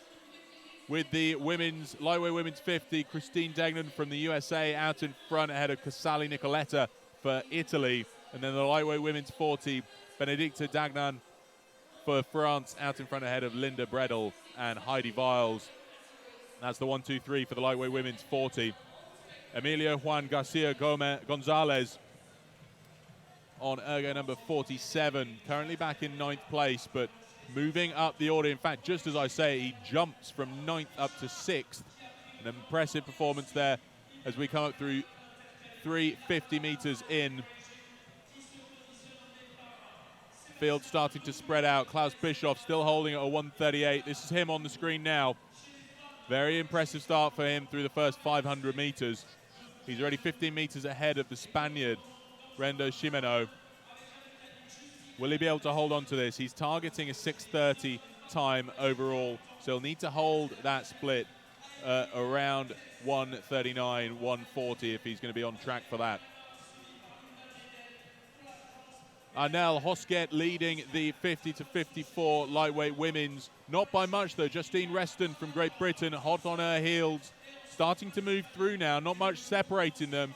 Reston at a 1:51 to Hosket's 1:53 split, so she's going to move up into the lead through the next few strokes. They've just gone through 500 meters in, so 1,500 meters still to go. Those two tied for the lead in the lightweight women's 50. Lightweight women's 40, Heidi Viles for Great Britain now out in front, having moved through Magalia Albin for Italy. Linda Bredel currently in third, Claudia Secher in fourth. So the field starting to spread out now, but Heidi Viles holding a 1:51 at the front of the field. This is Pierre Charles for France. Pierre Charles currently in 7th place at the moment, holding 1:43, so slightly faster split than a couple of those in front of him. So he might be putting on a bit of a surge here, coming up towards the halfway line, thinking about what he needs to do to jostle for position and maybe get himself into medal contention into the second half of the race.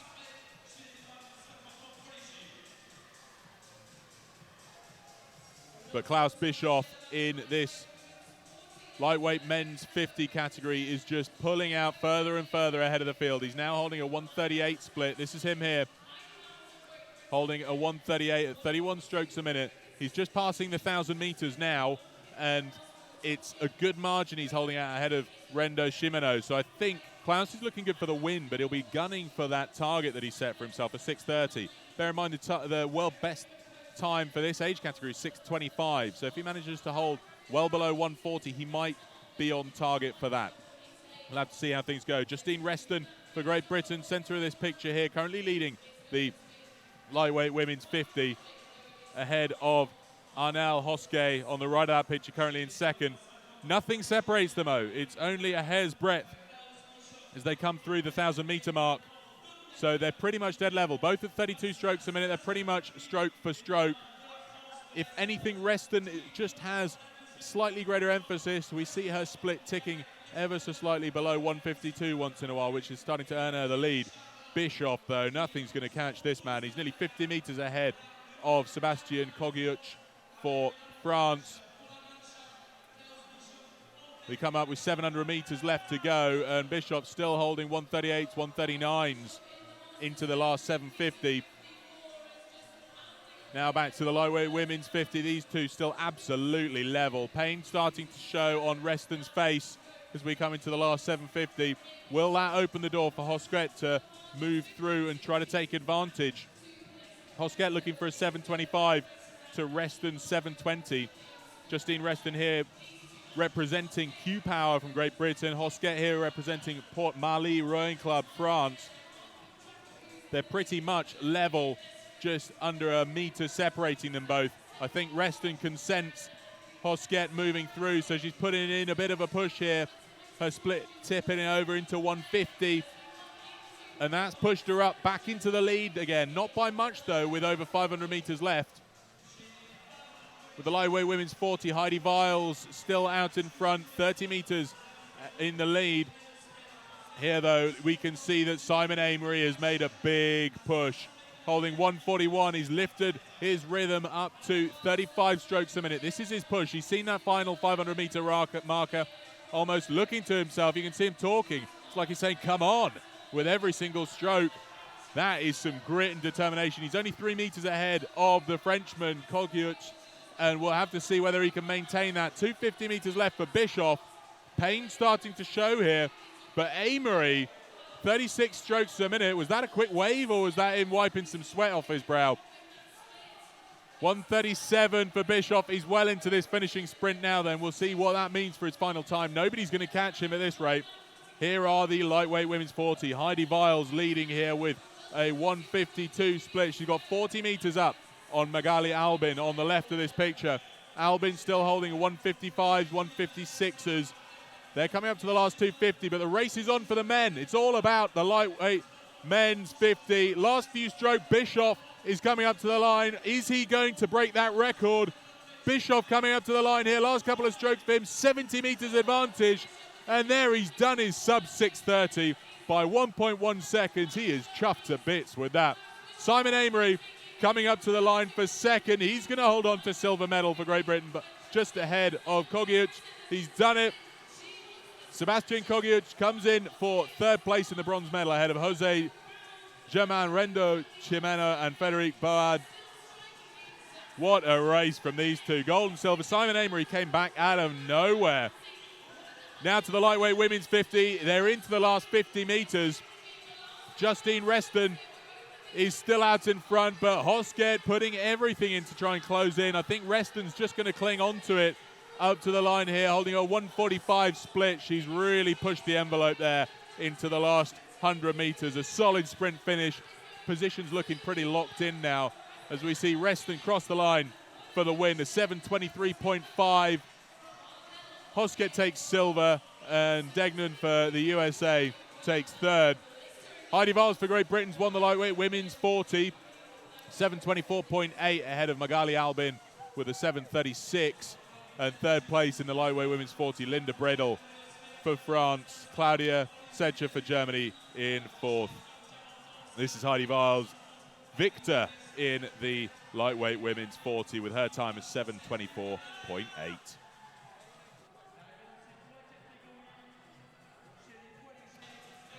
Several very, very close races there. Certainly very, very tight in the lightweight women's 40 and 50 categories. I think Bischoff was always going to win the lightweight men's 50, but it was a really great race for him, beating his target by over a second. The tussle, though, in that category was between the Brit, Simon Amery, and the Frenchman, Sebastian Kogiuch, for silver and bronze. It was all about those two, which colour medal they'd be taking home. Simon Amery made the best of it through his sprint finish, so we'll see him in the silver medal position on the podium later on.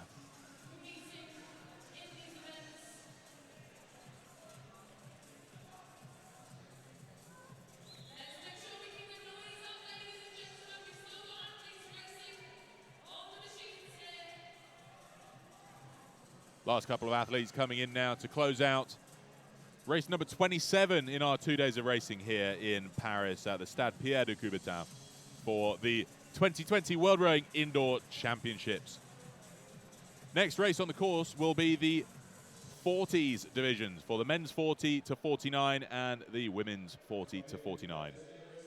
Victorious in the lightweight women's 50 to 54 category.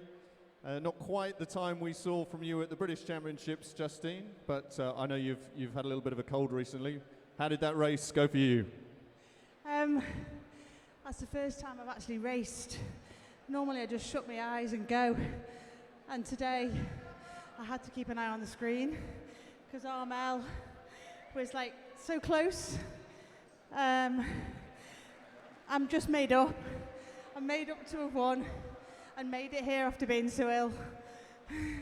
So the the lead must have changed hands, I don't know, 20 times during that race. There was nothing between the two of you until that last kind of 500 meters, and then you managed to drop it down to a 1:48 and pull away.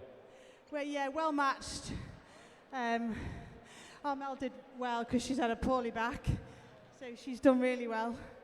Yeah, fantastic. Thank you so much. Okay, well done, Justine. Another victory. Athletes, please make your way off the stage. A great race there from as you head back out. Justine Reston from Coubertin, Great Britain, just pipping Armel Hosquet from Port Marly Rowing Club, France, to take the win in the lightweight women's 50. Here come the official results from that race now. Lightweight men's 50 to 54. Klaus Bischoff for Germany, 6:28.9. He beat his target of 6:30. Simon Emery for Great Britain, silver, and Sebastian Kogiuc for France in third. Justine Reston won the 50 to 54 lightweight women's in 7:23.5 ahead of Armel Hosquet and Christine Degnan for the USA. And finally the lightweight women's 40, Heidi Wiles, Magali Albin and Linda Bredel.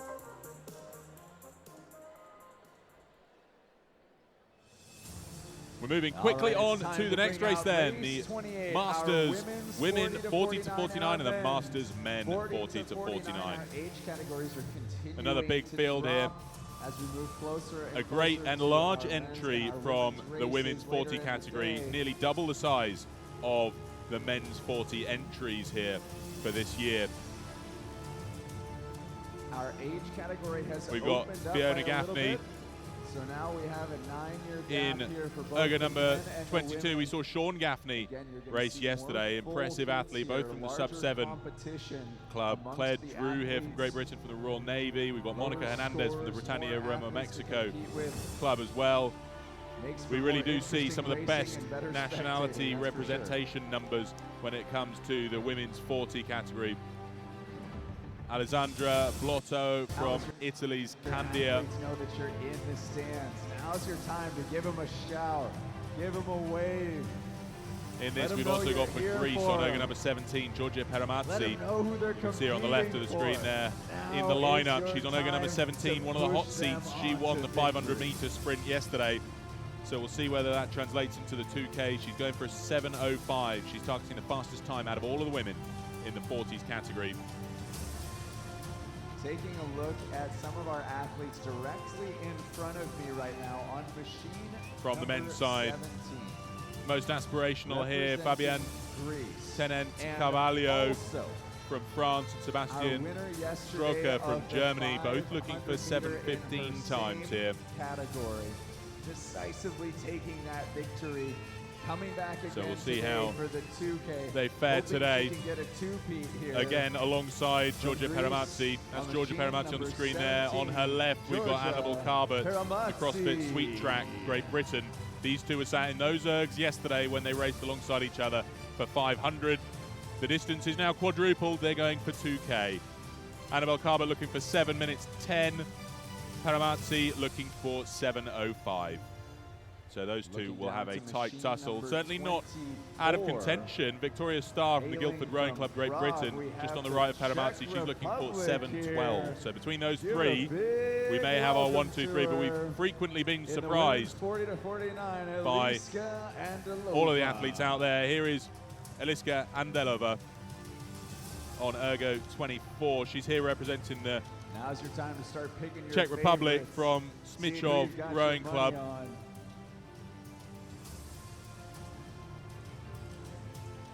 Aiming for 7 minutes 40 if she can manage it. Put down your handles.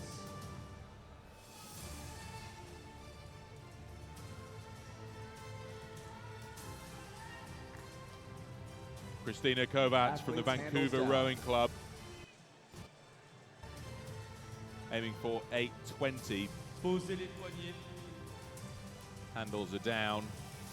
Last few moments before we get started with race number 28 in our schedule here at the 2020 World Rowing Indoor Champs Paris.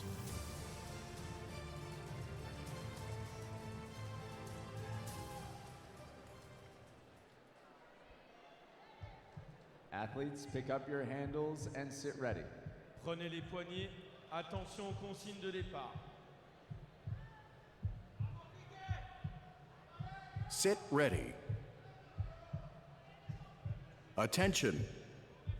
Here we go then, race number 28 underway.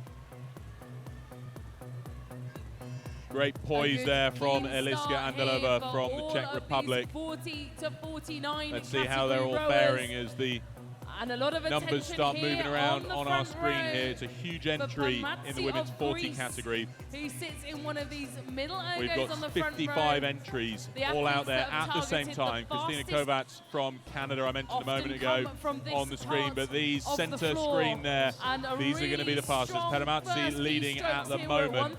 Pestori for France in second with Van on either side of her, just to give you a bit from of Sweden currently in third, so we'll see how they start to 147s settle into their race 149s rhythm. 250 metres in already, Peramazzi 16 metres out in front, just holding at 142, so a powerful, strong start from her.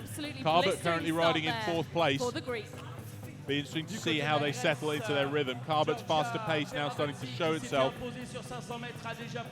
Malin Sandström from the Hammarby Broadförening in Sweden looking for 720, so she could be one of our surprise contestants at the front of the field here, with the others looking for sub 720. Captain from Estonia absolutely still in this. Tina Captain looking for 725, moving up the order there as she rose through Carbot. Going to be a nice surprise here for all Let's of see the how French this supporters, settles the now. home They're nearly crowd. 500 metres Take in a look already. over to Ergo's Peramazzi holding on to a 78. 148. Wannström Sennström at 147. So these splits really starting to show their muscle as they come into the second 500-metre segment now. Peramazzi so powerful, holding that split at just 28 strokes a minute, 29, and leaving everybody else behind. Wannström Sennström struggling to keep that pace, but holding on to second ahead of Tina Captain, who's got about 5 metres ahead of Arabella Carbot. Carbot holding at 27 strokes a minute, so favouring the longer and more powerful stroke on each stroke that she takes. That may mean that as she comes up towards halfway, she might put in a bit of a push to try and close in the 5 metre distance that she's out of the medals in at the moment. Really, really long, powerful strokes there from the Brit, Arabella Carbot. But Peramazzi from Yodias Rowers, nobody's going to catch her at this stage. They're coming up to 1,000 metres in. Victoria Starr for Great Britain, centre stage here. And on the right, we've got Malin Wannström Sundström from Sweden holding on to second. Victoria Starr currently in 6th place at the moment behind Tracy Watkins, also of Great Britain. They're not out of contention yet. They're coming up towards the halfway mark. So they still have plenty of distance to try and close it in with a strong second half. And you never know who might blow up on the day through having gone out too hard and fast in the early stages. Peramazzi is just so strong and powerful, though. 29 strokes a minute, holding a split of 147. In the men's competition, though, Gabriel Chauveau is the current leader. Not by much, just 6 metres ahead of Michael Dupuis from France. Florio Didier Guillard from France also in 3rd place. It's looking like a French 1-2-3 here. It's a large entry from France in the men's 40-plus category. Sebastian Stroker starting to make his way up the order. We'll have to see how things pan out as they come into the last 900 metres now for the men's 40-plus category. But the women are looking so great here. 800 metres left for the leader, Georgia Peramazzi. Still building that lead over the Swedish athlete, Wannström Sundström, and captain from Estonia. Carbot starting to drop back here.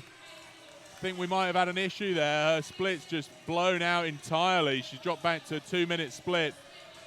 She might be blowing up here, which could cost her that medal position that she was contesting. Tracy Watkins, 20 or 15 to 20 metres to make up if she wants to contest the bronze medal with Tina Captain from Estonia. Victoria Starr in 5th place. She's got about 25 metres to make up to contest that bronze medal position, but It's on the left and right of this screen here. Peramazzi, current leader, looking good for gold. Wånström Sundström for Sweden, looking good for silver at the moment. I don't think these positions are going to change. With the men, though, Michael Dupuis from France, still leading, but only by a meter ahead of Gabriel Chauveau, also from France. There's then a 20-meter gap to Florio Didier Guillard and Eduardo Zuppardi from Italy. But the women are just pounding their way towards the line. 500 meters left for Giorgia Peramazzi for Greece. That margin is eroding, though. Peramazzi's starting to blow up. She's down to 155 splits from 147s. Wånström Sundström still holding 148s here. She might move through to the lead. In fact, based on her split she's going through, Peramazzi's blowing up. She's nearly at a 2-minute split. So this is all changing. 400 meters to go. Wånström Sundström's going to move into the lead for Sweden here. Captain's going to move up with her at this stage. That might open the door to Tracy Watkins to move through Peramazzi, because Peramazzi really is blowing up here. She's dropping back. She's in second. We might see Captain move up into second ahead of Peramazzi with 300 meters left. This is all changing in the last 250 meters to go. Peramazzi now in second place, about to drop into third unless she can find an extra gear to go to. Arabella Carbot, you can see she's had to stop there. That's seen her drop back. And for the first time in this race, the Swedish athlete is now out in front. Captain's moved up into second. Watkins is about to move into bronze medal if she can keep this pace up. There's less than 200 meters to go. Watkins is now in third place. This is the surprise here. The 500-meter sprinters not quite transitioning to the 2K distance as cleanly as perhaps some anticipated. They managed it for the first 1,500 meters, but that's what makes this a power endurance sport. You can't just be power, you got to hold it for the full 2K. That's what Malin Wånström Sundström from Sweden is demonstrating with perfection here and now. She comes up to the line for the win. 30 meters left. She's going to be the 2020 champion in the Masters 40 category for women, ahead of Tina Captain. She will be delighted by that. I'm not sure she'll have seen that coming, considering the caliber of the athletes that were to her right. But that means that we see the Swedish athlete Malin Wånström Sundström take the win ahead of Tina Captain for Estonia. Bronze goes to Great Britain's Tracy Watkins. Victoria Starr in fourth. Over to the men. Michael Dupuis wins the gold ahead of Gabriel Chauveau, silver, and Pascal Bucro for France in third. As a French 1, 2, 3 in the Masters men 40. But Sweden, Estonia, and Great Britain take the gold, silver, bronze in the Master women 40.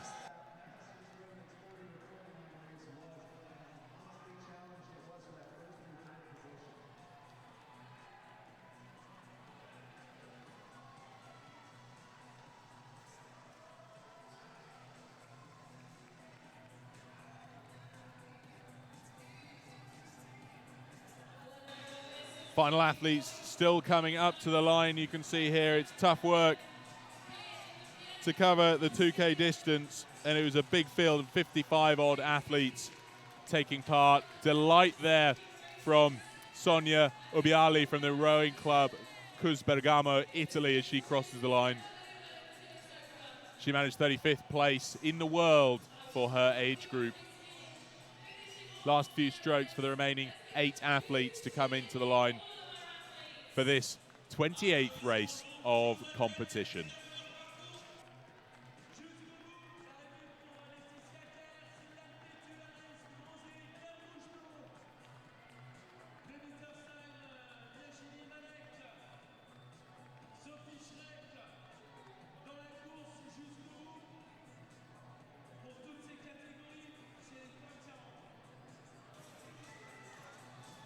Last few strokes for Christelle Stanek from France.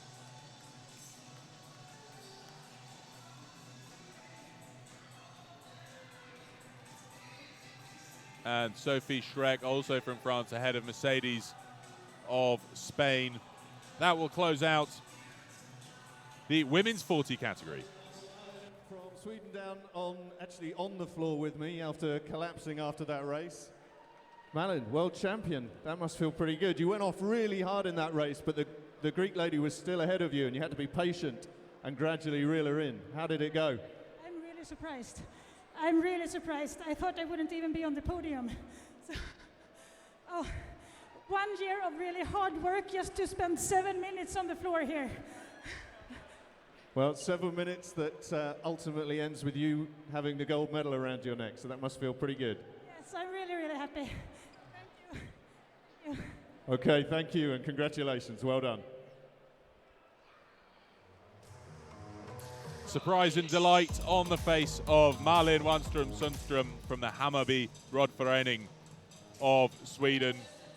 I think she looked across to her right-hand side, saw Georgia Peramazzi and Arabella Coubertin and Victoria Starr and thought she may not be in with a chance there, but she's come out top of the world, top deck for the women's 40 to 49 category with her time of 7:07.3. Tina Captain for Estonia, second. Tracy Watkins for Great Britain in third. A great entry, 55 athletes for the women's 40 to 49.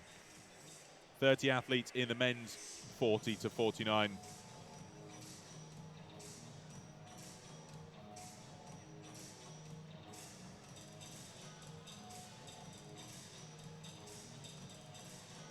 Here are the men. Michael Dupuis from France, 7:06.3 ahead of Gabriel Chauveau and Pascal Boucreau, also from France. So that's race 28 done. Next on the field of play, we have the remaining Masters 40 to 49 men. It's a big field taking part, so those results will have to be matched up against all of the athletes that we see coming out now. 96 of them. It fills the floor. So we've got in total around 126 athletes entered in the Masters 40 to 49 men's category. A great field of representation as well. We've got athletes from Germany, Great Britain, France, Pakistan, Spain, a huge field here, Norway. It's going to be great to see all of these athletes contesting for just 3 places on the medal podium.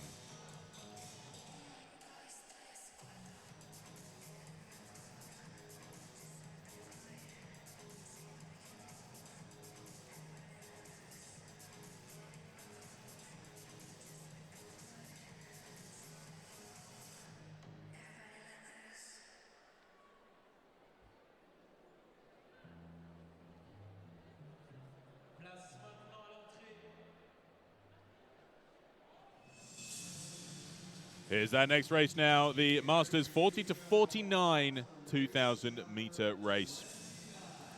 We have a full complement of 96 ergos going to be used in this race, all for this one category. Just shows the immense size of the field of entry.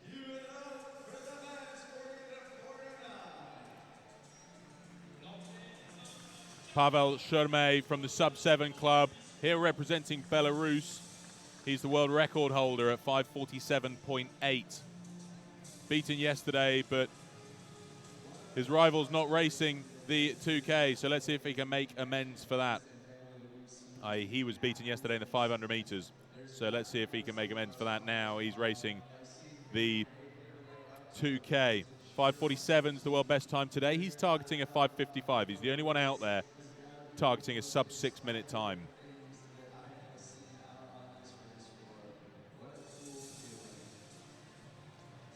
We've also got Alex Dunn racing here from Concept 2. He's been doing the interviews for us through the course of today. Well, he's racing now, so we'll see him on ergo number 76. He's looking for a sub-7 minute time as well.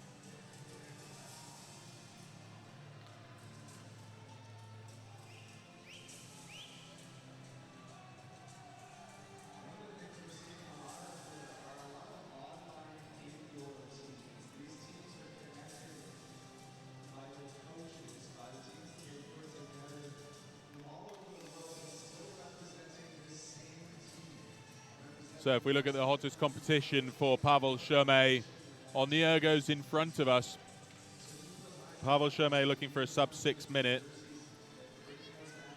On one side of him from South Africa, Luc Vollenslager looking for a 6:05. We've got Raphael Ruban from France on erg 18 looking for a 6:08. Then either side of them, we've got Javi Garcia de Pablo from Spain looking for a 6:10.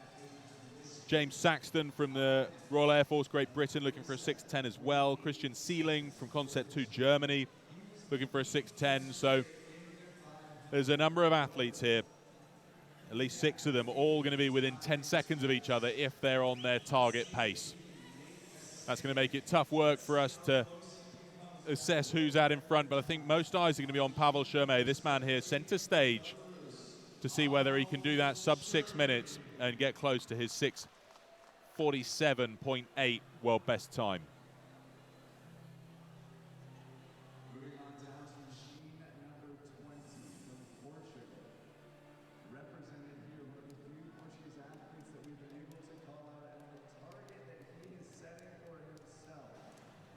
Bruno Lemos Silva from Portugal. Great to have Portugal represented here. He's looking for a 6:15. So a very, very respectable time he's targeting. He's right there alongside some of the fastest we're expecting. He's on ergo number 20. These middle ergs really are the ones most hotly contested, but the pressure's on. They're the hot seats here, right in front of the TV cameras. So there's no hiding from the world stage here to see whether you can put on your best show in front of the world and try to beat not only your personal best time, but maybe even contend the world best time. That's Davor Hebel, the only athlete here contesting from Croatia.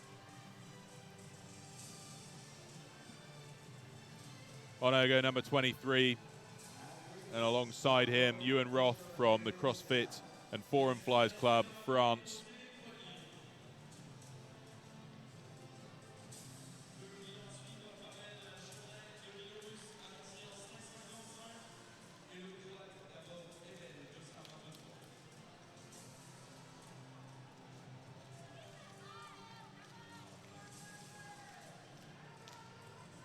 Here's the walk past Nicolas Bray from France, Nicolas Bray from France on ergo 79. We've got Panayotis Vouros from Greece Coastal Rowing Team alongside him on erg 78.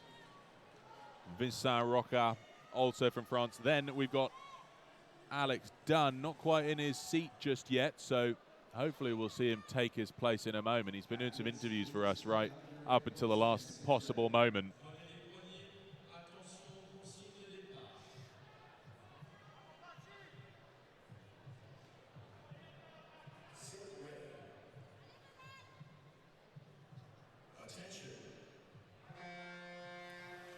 Here we have it, Nicolas Bray for France. And then on ergo 80, Simon Finnegan from Great Britain, Benoit Jalot from France, Romuald Fournier from France, Dieter Thomas Yon from Germany, Jack Greenan from Great Britain, Royal Navy, Frédéric Aubry from France. We're going through the lineup fast here. Jean-Philippe Giuseppin, Bertrand Gued, Vincent Martin. It is such a big field here contesting the men's 40. Let's see who's out in front. It's Luke Wallenschlager. Now is Pavel Shermet. They're already through 200 meters. The big men on ergo 16 and 17. No surprise to see them out in front. Javi Garcia de Pablo currently in third, ahead of Raphael Rubin from France. Christian Seeling from Germany trying to get back in the action for a medal place. But there goes Shermet. He's holding 1:30 at the front of the field. Absolutely pounding out the mileage, just ticking it over at 32 strokes a minute. Wallenschlager currently in second, dropping back further and further behind Shermet. He's holding 1:33. Garcia de Pablo a 1:32, so starting to move back up, may move through the South African athlete as they come in to the second 500-meter segment. They're already nearly 500 meters in at the front of the field here. Very, very fast stuff. Shermet still holding 1:31. He's going to need to hold on to that if he wants to get close to 6 minutes. If he doesn't go sub 1:30, he won't go sub 6 minutes. So that's what he's got to do. If he holds on to a 1:31, 1:32, he'll probably tick over at 6:10 in the end. Because if you think about it, 4 times 1:32 is about 6:8, isn't it? So that's what he's contesting with. If he wants to hit his 6:05, he needs to be holding 1:31s. But he's holding 1:33s now as we come up through 750 meters already gone. Lots of eyes looking left and right, just checking out what splits the others are doing, making sure that he's holding the fastest split. Raphael Ruban now starting to move up through Wollenschlager. The Frenchman deciding he wants silver medal here in front of a home crowd. Raphael Ruban, it's the two men either side of Shermay contesting silver and bronze at the moment. You can see at the bottom center of this picture, they're right in front of the TV cameras there, and these big men really looking for some fast times. Shermay continuing to pull out ahead of Ruban. They're both at 133 though. Ruban will know that he's holding level with Shermay. He'll want the gold medal. In fact, we're now starting to see 132s from Ruban, faster than Shermay, so that margin is starting to erode. These two getting closer and closer as we come up towards the halfway mark. Very little separating them at this stage. If Ruban's holding some extra power in his back pocket for the third 500-meter segment, it's one of the more painful portions of the 2K race. You really need to cling on to position, because as people start to go for their sprint finish, you can lose everything in those closing stages. Over here, Ergo 52, Sylvain Pradel from Brive Club Nautique going for a 6:35. We've got Stephen Gaunt from Great Britain, Gerald Armstrong from the Royal Air Force GB, Françoise Mourillon from Valence in France, Ian Weil from the Sub-7 Rowing Club Great Britain, Guillaume Viel, Arnaud Janin, David Chrétien. Such a big field here. All of these athletes looking for 6:30s, but still at the front, Pavel Shermay from Belarus. His lead is eroding. He's gotten it back to a 132, 750 meters left of the 2K race. Will he be able to hold on to it? Pain starting to show on his face. He's at 30 strokes a minute, so Ruban up at 32, working a little bit harder in the stroke rate to keep terms with the Belarusian. 700 meters left. Wollenschlager, I think, under pressure now as Garcia de Pablo from Spain starts to move up on his other side on Ergo 15. These two will be battling it out for that bronze medal. We'll see which one's going to take it. I think it's still between Shermay and Ruban for the gold. Just over 500 meters left at the front of this field. It really is an impressive first 1,500 from those athletes. I don't think Shermay's on track for a 6:10 at this stage. We'll have to see how things pan out at the end of the race altogether. Ruban still 12 or 13 meters behind, but this is Wollenschlager for South Africa, under so much pressure from the Spanish athlete on his left, Javi Garcia de Pablo. These two pretty much neck and neck, just 5 meters separating them as they come into the last 400 meters. Shermay still holding 133. I think Ruban's starting to struggle. He's at a 135, dropping back as he comes into the last 350 meters. It really is tough work. This is Barry Grieg from Great Britain Sub-7 Indoor Rowing Club on Ergo number 1. Pounding out the mileage. But we're coming up to the last 250 meters now. Pavel Shermay almost certain for the win. He's got 15 meters and growing up on Ruban. Ruban looking safe for second. Wollenschlager still under pressure. Garcia de Pablo thinking about winding it up. He's up to 36 strokes a minute. He's outpacing the South African now as we come into the last 200 meters. So this is going to be a sprint right to the line. Just 3 meters separating them. They're neck and neck. I can see them in front of me. They're absolutely stroke for stroke. So it's all the power in the legs. Wollenschlager's found a 129 split, so he's really found the power now into this last 100 meters. I think the position's looking pretty locked for the medals. Shermay certain for gold. He comes into the last few meters here. Medals looking locked in. Shermay's going to take the gold for Belarus. Raphael Ruban for France takes the silver. Does that change round? No. Wollenschlager has moved up with that sprint finish for the silver medal. I don't believe it. Where did that come from? We'll have to wait for the official results to confirm that, but that was an amazing sprint finish from Wollenschlager. He moves up by 0.4 of a second. He takes silver medal ahead of the Frenchman Raphael Ruban, who's therefore dropped to bronze. James Saxton with a great sprint finish from Great Britain moves to 4th ahead of Garcia de Pablo for Spain in 5th. David Kelly, Ireland in 6th. Bruno Lemar Silva, Portugal in 7th. Romain Chrétien, France in 7th, Simon Jones for Great Britain in 9th, and Ewan Roth for France in 10th. I don't think anybody was ever going to touch Pavel Chomet. He did a 6:05.2 in the end. That sprint towards the line at the end was so crucial. He didn't quite hit his target, but Luc Wollenslager for South Africa, 6:09, just 0.4 of a second ahead of Raphael Rubin. It was that sprint finish which counted the most. Stickers being put on them so that everybody knows their position and rank for the medals that are coming shortly.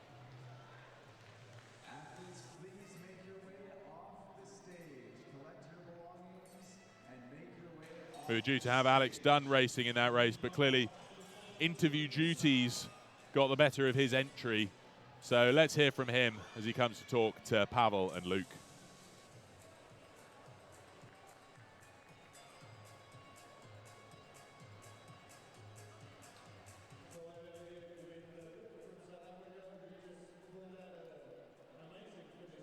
Pull through into second place at the end. How was that, Luc?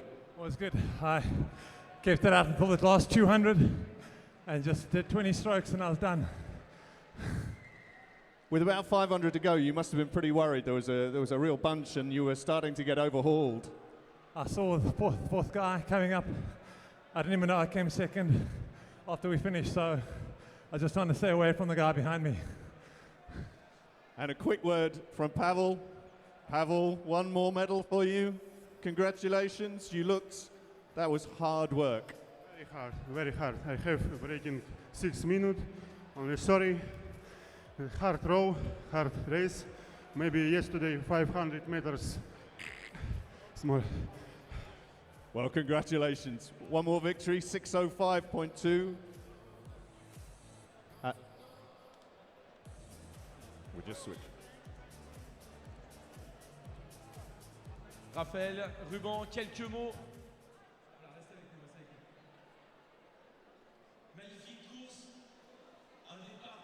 That was a great and exciting race there for the Masters 40 men.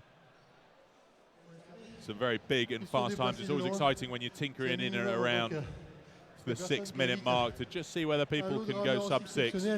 Pavel's already done it before, setting the world best time. Not quite what we saw here today, but there's always next year. He is nonetheless the 2020 World Rowing Indoor Champion for the Masters 40 to 49 age category.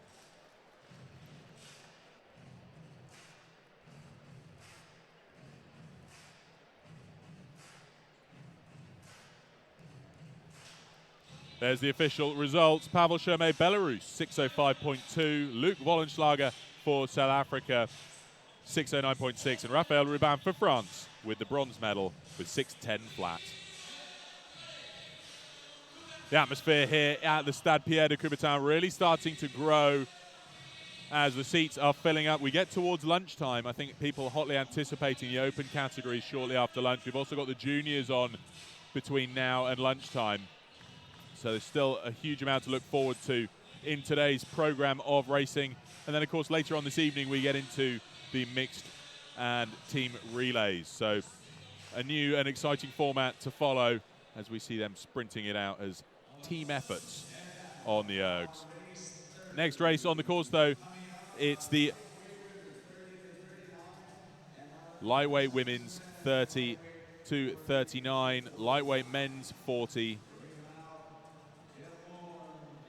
and the women's 30 still to look forward to. So they're making their way out. They're going to get themselves situated on the ergos.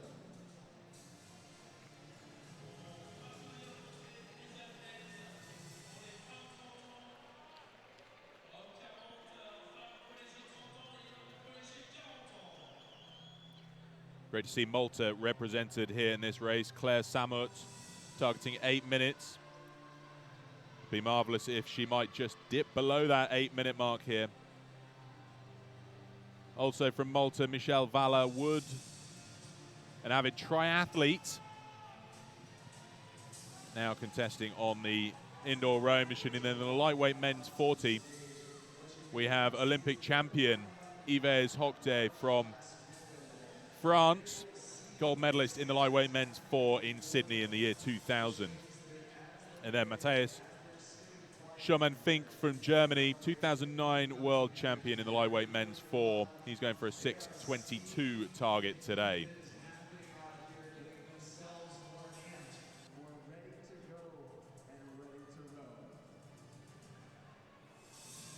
Here's Claire Samut from Malta.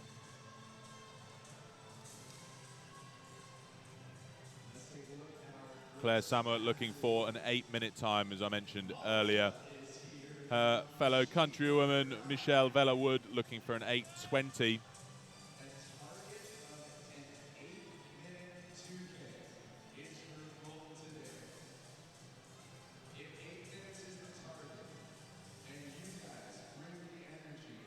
There is the full lineup on the screen.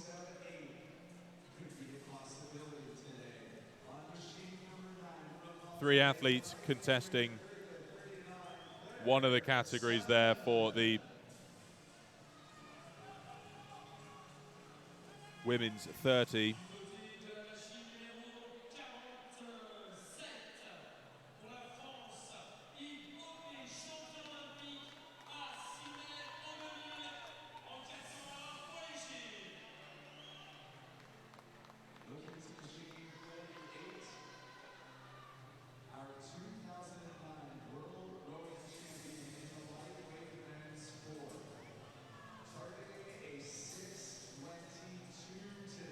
Yves Hocte on screen here.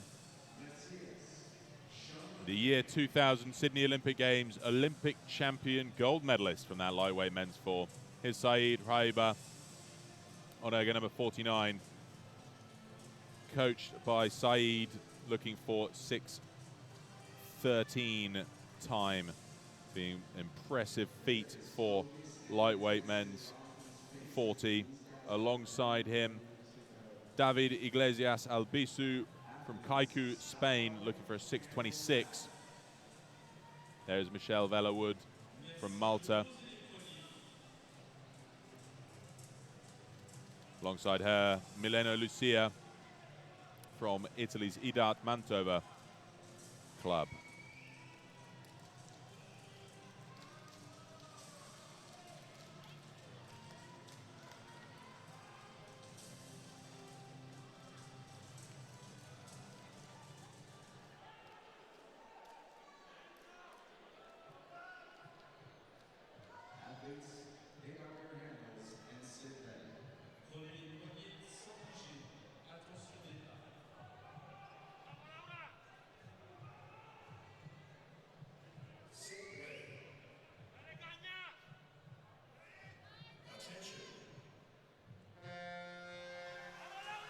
Here we go then, we have the start of race number 30, where we have the Masters lightweight women's 30-39, the lightweight men's 40-49, and the men's 40 and women's 30.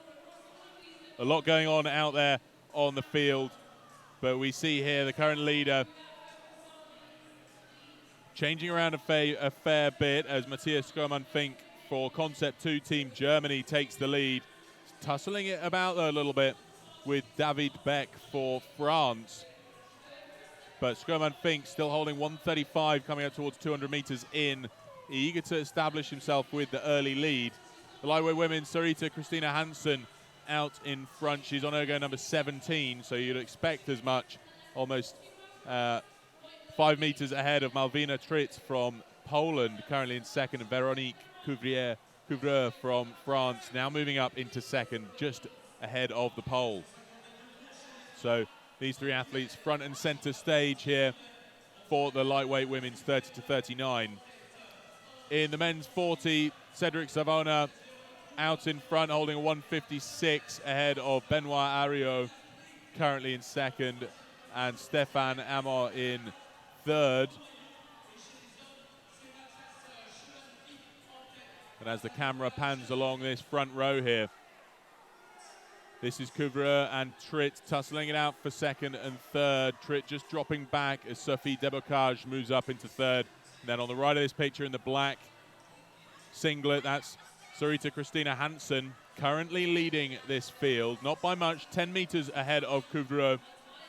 She's holding 1:52 split at the moment, 32 strokes a minute. She'll be eager to establish that lead, though. 10 meters isn't the greatest of safety margins, particularly with Sophie Debocage currently in second and moving up the field quickly. 300 meters, 350 meters in already. And this field starting to spread out. Here's Sophie Debocage starting to really think about establishing that silver medal position ahead of fellow countrywoman Véronique Coubertin. It's going to be tough work. They're coming up. They're 600 meters in already. Sarita Christina Hansen for Denmark has a real gritty determination in her face with every single stroke. Back with the men now. Sherman Fink still leading as second and third is just switching and changing so quickly between Hochstedt and Niklas Yazide. And nothing separating these two. They're both at 139 splits. Sherman Fink still holding 138. That's why he's still out in front. Javier Benahotzin from France on ergo 56, looking for a 6:45.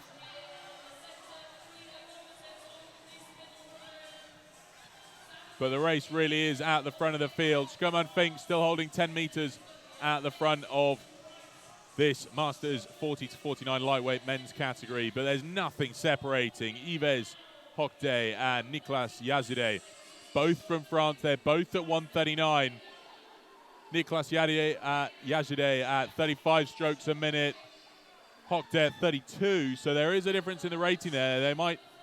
They'll see that they're switching places with every other stroke because it will show them on their display. So they'll be thinking about what that means for them, and particularly as they come up towards 800 meters remaining. They're going to have to think about winding it up, but they're already in that battle and warfare for second and third place. So we might see one of them burn out coming up to the last 800 meters here.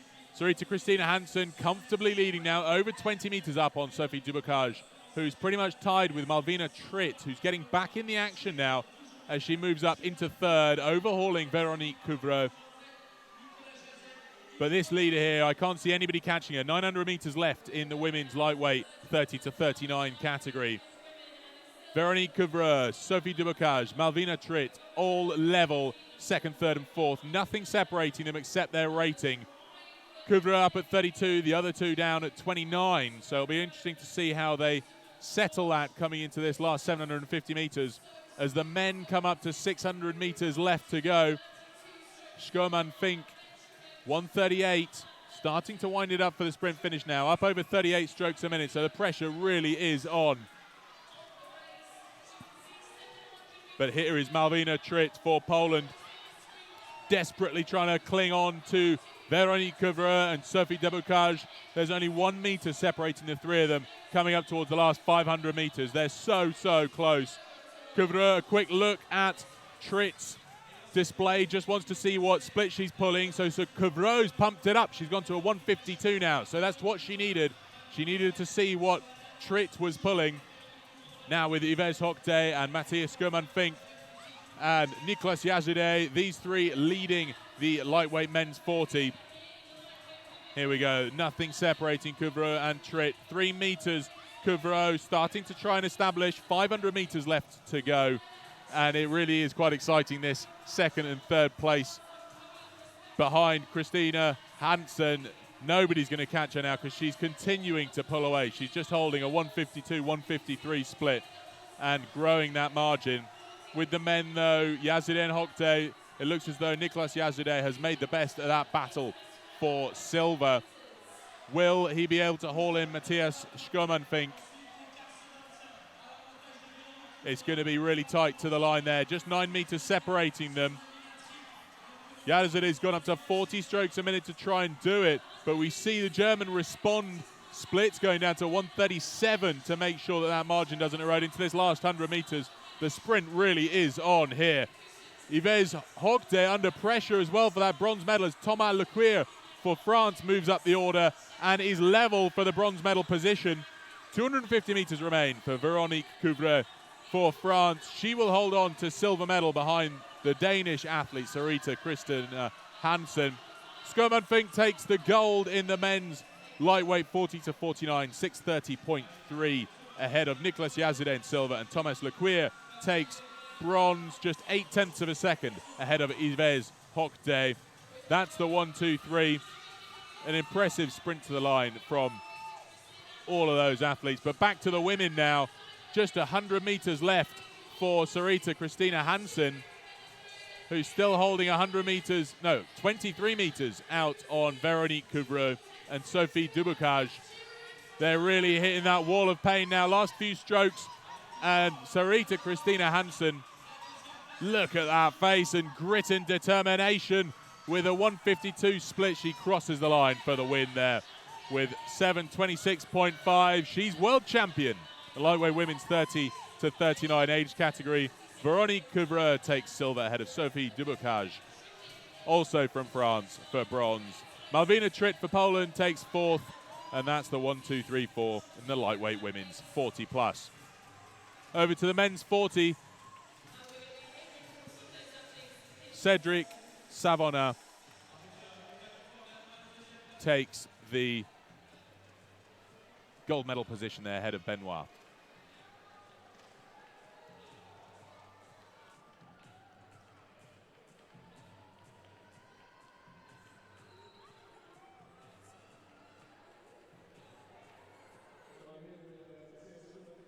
From the German team, who are winner of the lightweight men's 40 to 49. Matthias, how did that race go for you? Yeah, it went very well. It was the first year in this category for me, so I wasn't sure about the other guys. But yeah, managed it great.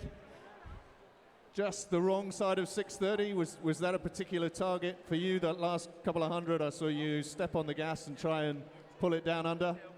Yeah, I tried a sub 6:30, but yeah, it didn't went that well, but I think it's better to be on first spot than to ride a 6:25 and become fourth. Yeah, you seem to be in control of that race pretty much all the way through. You had a little bit of a cushion between you and second place. You were happy with that, or you were just concentrating on your own pace? Yeah, that was the plan, to have a steady pace, and I hope that I could build up some cushion on the first quarter, yeah. Well, congratulations, well done. Thank you.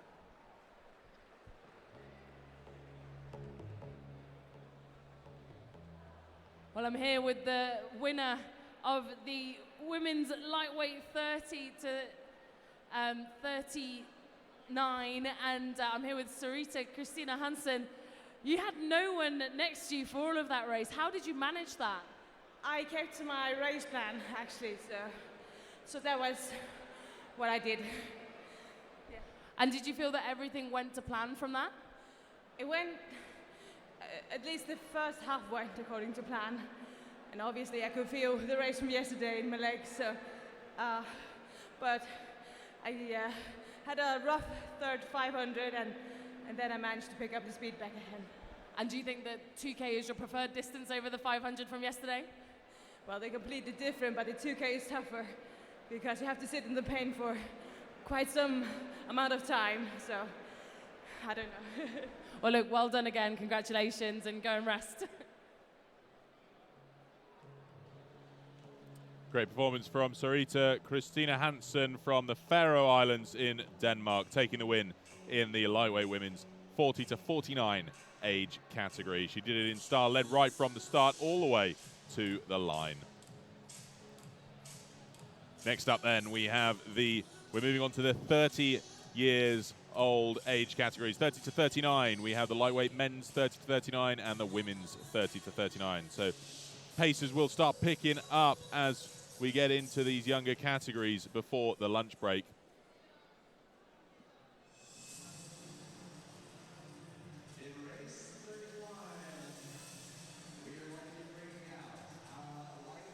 It's a hive of activity here at the Stade Pierre de Coubertin as the athletes for the lightweight men's 30 to 39 and women's 30 to 39 start to file out from the waiting areas to take their positions on these 96 ergos lined up in the middle of the hall. It's amazing turnaround here. We finished one race and it's quick draw on the next ones coming in to get settled.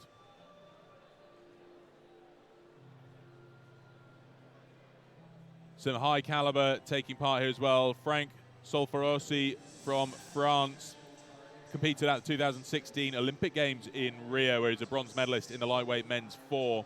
He's targeting a 6:05, which is below the current world record set by that legendary Danish rower Eskild Ebersen. So the world best time is 6:06.4. So Frank Solferosi is aiming for that here today.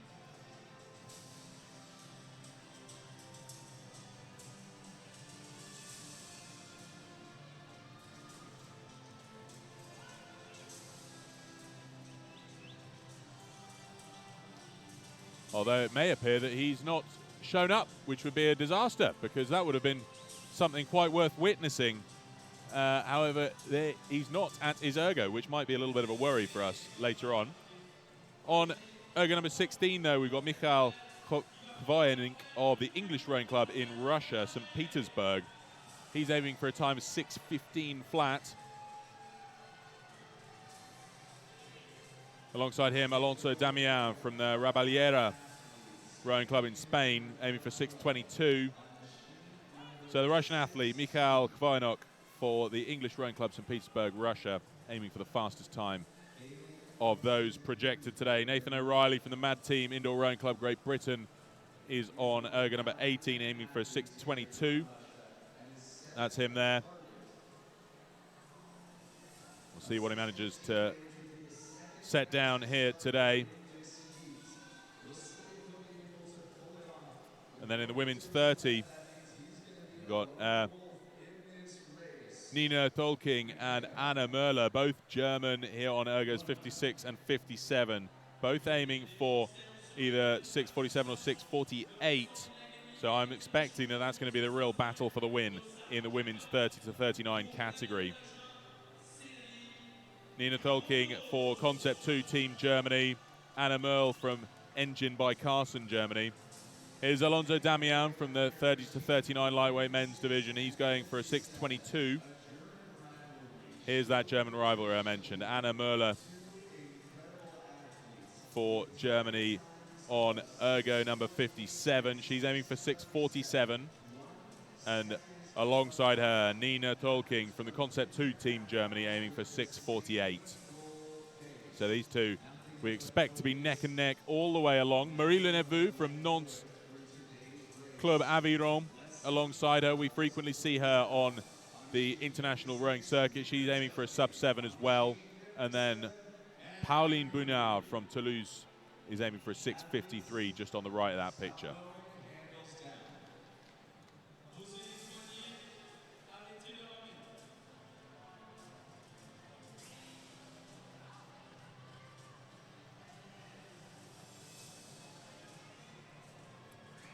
Just waiting for those flywheels to come to a halt.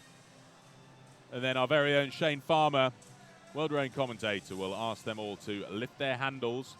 Crucially important that they don't turn the flywheels when they lift their handles, otherwise that might trigger a false start. And then they'll be called to attention, and the automated starter will let them loose.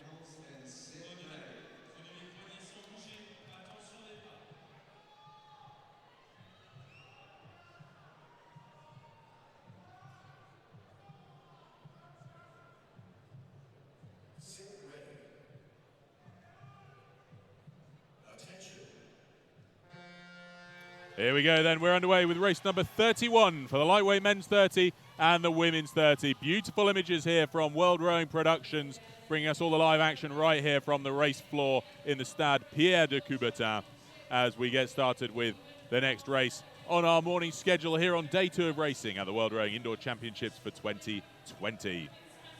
Let's see who's out in front though. Alonso Damian for Spain, current leader ahead of Sebastian Kleinsorgen. Currently in second. It's all changing around, though, as we see some of the favourites start to move up the order. Birger Robert Damiensen from Denmark, currently in third, ahead of Cedric Carobio. So Michal Kvoyenok still down there in about 15th place. He'll need to make amends for that. He's riding around 12 metres behind the leaders at the moment. We expect things to change as they start to settle into their race rhythm and the positions jostle around a little bit less. Here's Simon Avelon from Sedan Aviron aiming for a 7-minute 40 time. But at the front of the field, it's Alonso Damian alongside Sebastian Kleinsorgen. They're pretty much neck and neck, both ticking it over at 137 splits. Michael Kvarnok holding a 143 split, so that won't get him into contention for the front of the field here unless he is just going for a slightly more measured approach, anticipating the others to slow down further, and he's just sticking to his race strategy. We'll have to see how that pans out for him, of course.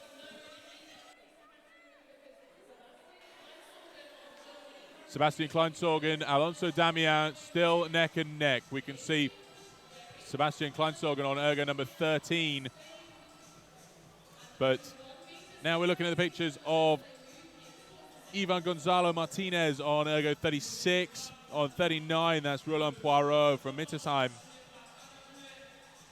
He's going for a 7-minute 10 ergo, pulling that handle up very, very high, clearly looking for a long stroke. And then here we've got Nicolas Hinson from Champigny-sur-Marne, France, looking for a 7-minute 10. But back to the front of the field, Sebastian Kleinsorgen still leading, just a nose ahead of Alonso Damian on the right-hand side of this picture. Cedric Carobio on the left, he's in third, a couple of meters ahead of Nathan O'Reilly for Great Britain, currently in fourth.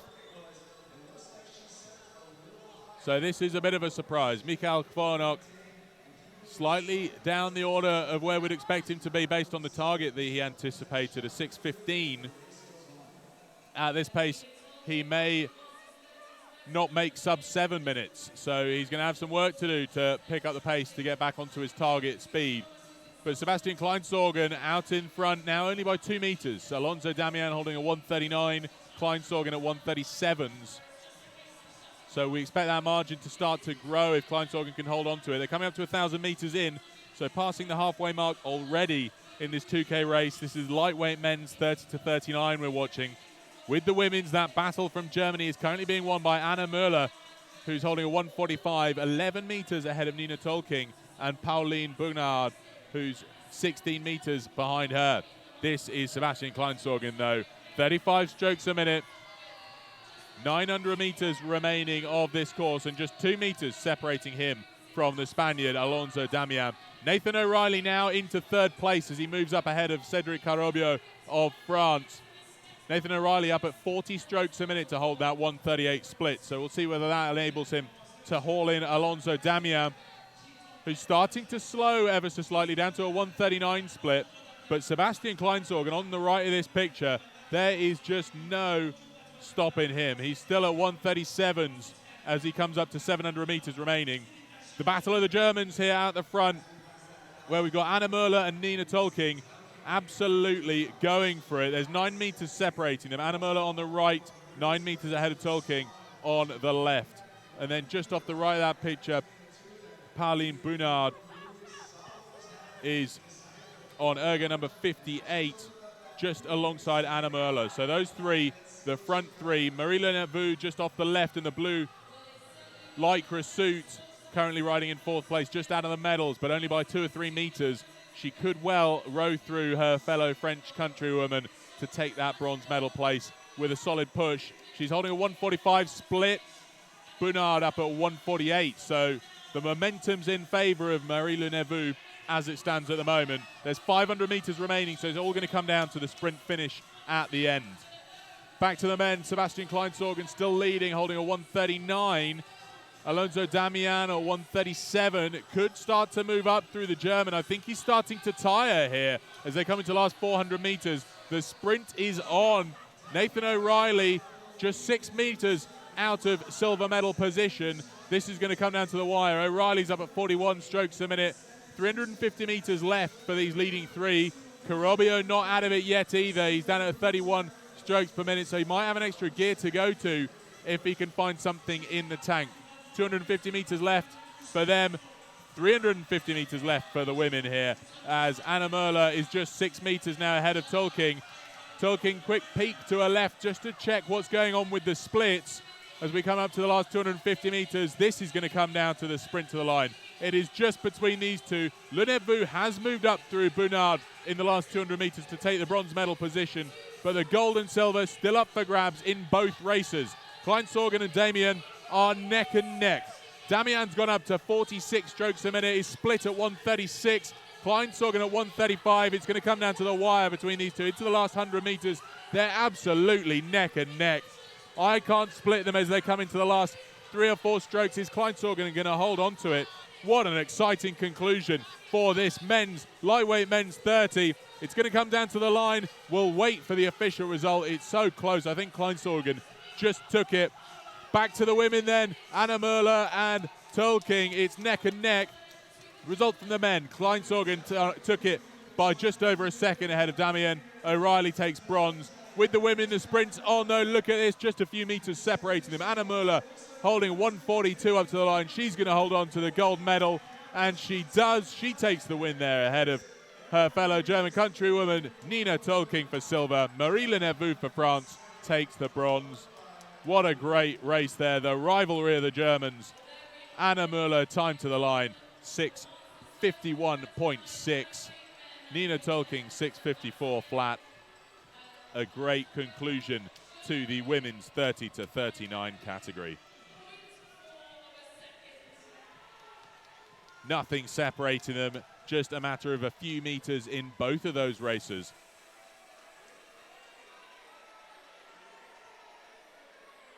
Sebastian Kleinsorgen clearly pleased with his performance. 1.3 seconds ahead of Alonso Damian of Spain, who takes silver. And Nathan O'Reilly for Great Britain takes the bronze medal.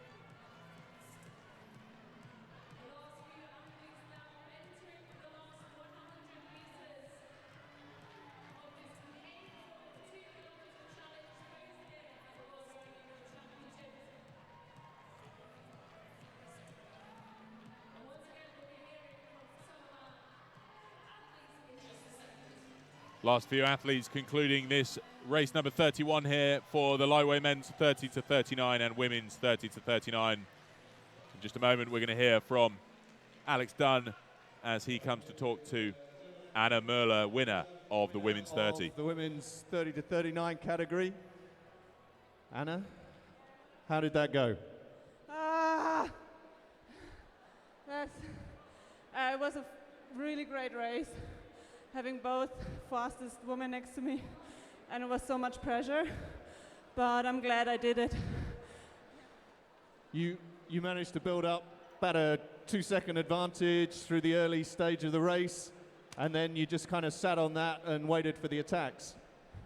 I thought at about 700 meters to go that Nina would come and get me because she was catching up, so I had to speed up earlier than I planned, but yeah, that's a good... Well, congratulations. Another victory for you. Well done.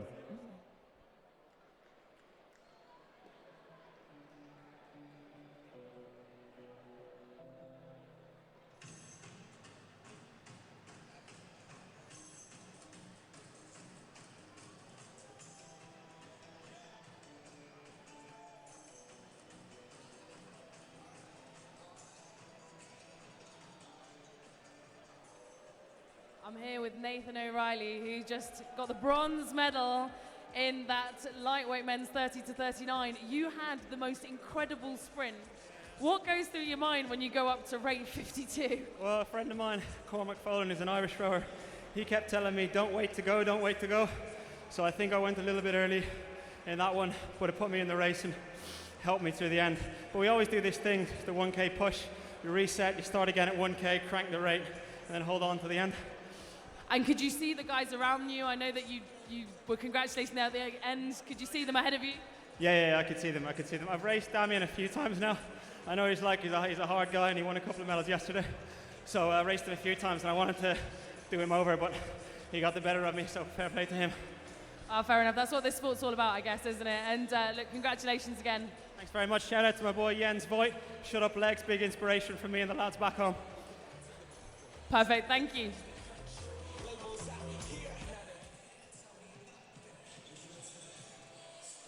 Nathan O'Reilly there being talked to by Camilla Hadlin. He's just won the bronze medal behind Alonso Damian and Sebastian Kleinsorgen. Kleinsorgen's time, 6:26.1, an impressive battle all the way through that race. A number of athletes in contention, as was in the Masters women 30-39, won by Anna Möller and Nina Tolking, ahead of Marilyn Evu and Pauline Bunyard. Anna Möller, 6:51.6, so it's great to see a number of athletes there going sub-7.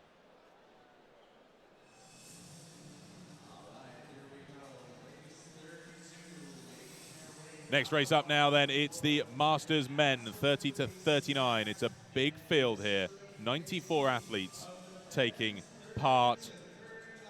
So just the one race. I think it's the first time today we've just had the one race on the floor. No, that's a lie. We had the same with the men's 40. So big entry for the men's 30-39 as well. Not quite filling the field. We've got 93 athletes taking part here on the 96 ergos. Two-time Olympic medalist Dorian Mortelet from France is on ergo 15 here, representing Boulogne 92. He got a bronze in the Beijing Olympics in 2008 in the men's 4 and a silver in the pair at the London 2012 Olympic Games. So we'll be having our eyes peeled for him. He's looking for a 6-minute ergo. Pierre Dagata from Grenoble, Aviron, France, looking for a 5:57. He's alongside Romain Delachaume from Encouragement, France, looking for a 5:55. So they're the only two athletes looking for sub 6 minutes here today. Out there, we've also got on erg 20, Pierre-Jean Pelletier, representing Pont-à-Mousson. Société Nautique, he was a bronze medalist in the Beijing Olympics in 2008 as well, as part of the men's quadruple sculls representing France. So there really is some high caliber out there. On ergo 19, we've got Jarek Olzowska, representing League of Rowers. He's an avid sportsman, is Olzowska. He runs a 2-hour, 43-minute marathon, but a bit of a rowing newbie, so we'll see how he fares over this distance. Here's Dorian Mortelet for France, the two-time Olympic medalist. He'll be a favorite amongst the French fans here in the grandstand. He's on ergo number 15 alongside Pierre Dagata on the right of the picture there. Strong man looking for a 5:57, and then alongside him, Romain Delachaume looking for the 5:55. And of course, from Portugal, just to the right of these athletes, we've got Ricardo Abrantes de Paula looking for a 6 minutes here, representing Associação Academia de Coimbra for Portugal. Here's Pierre Dagata of France alongside Delachaume, also of France. So some powerful athletes again on ergos 15, 16, 17 and 18. This is Romain Delachaume looking for the 5:55 time if he can get close to it. That means holding a 1:30 split, at least 1:29 preferably, for the whole 2K. Here's Ricardo Abrantes de Paula from Associação Academia de Coimbra, Portugal, looking for 6 minutes flat. And then alongside him, just to the right, the marathon runner I mentioned, Jarek Olzowska from League of Rowers, Poland. We got a range of times being contested here today, all the way from 5:55 to 10 minutes flat.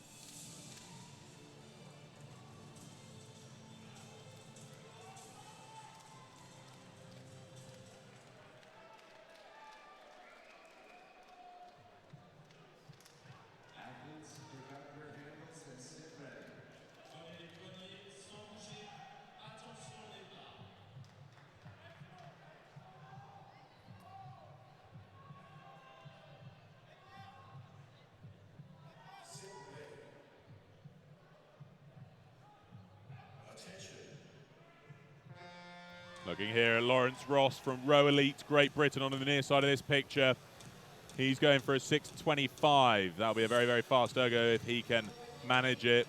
Holding a split somewhere between around 140 to 145. A bit less than that, 130 to 135 to 140, I'd expect. Now, as we move up the lineup here, everybody starting to get themselves in order. French record set by FISA's president, Jean-Christophe Rolland, back in 1999, means holding a split of 127 for the full 2K. We look here at the current leaders, Pierre Dagata, Dorian Mortelet, Romain Delachaume, Pierre-Jean Pelletier, Jonathan Matisse, and Ricardo Abrantes de Paula. That's the top 6.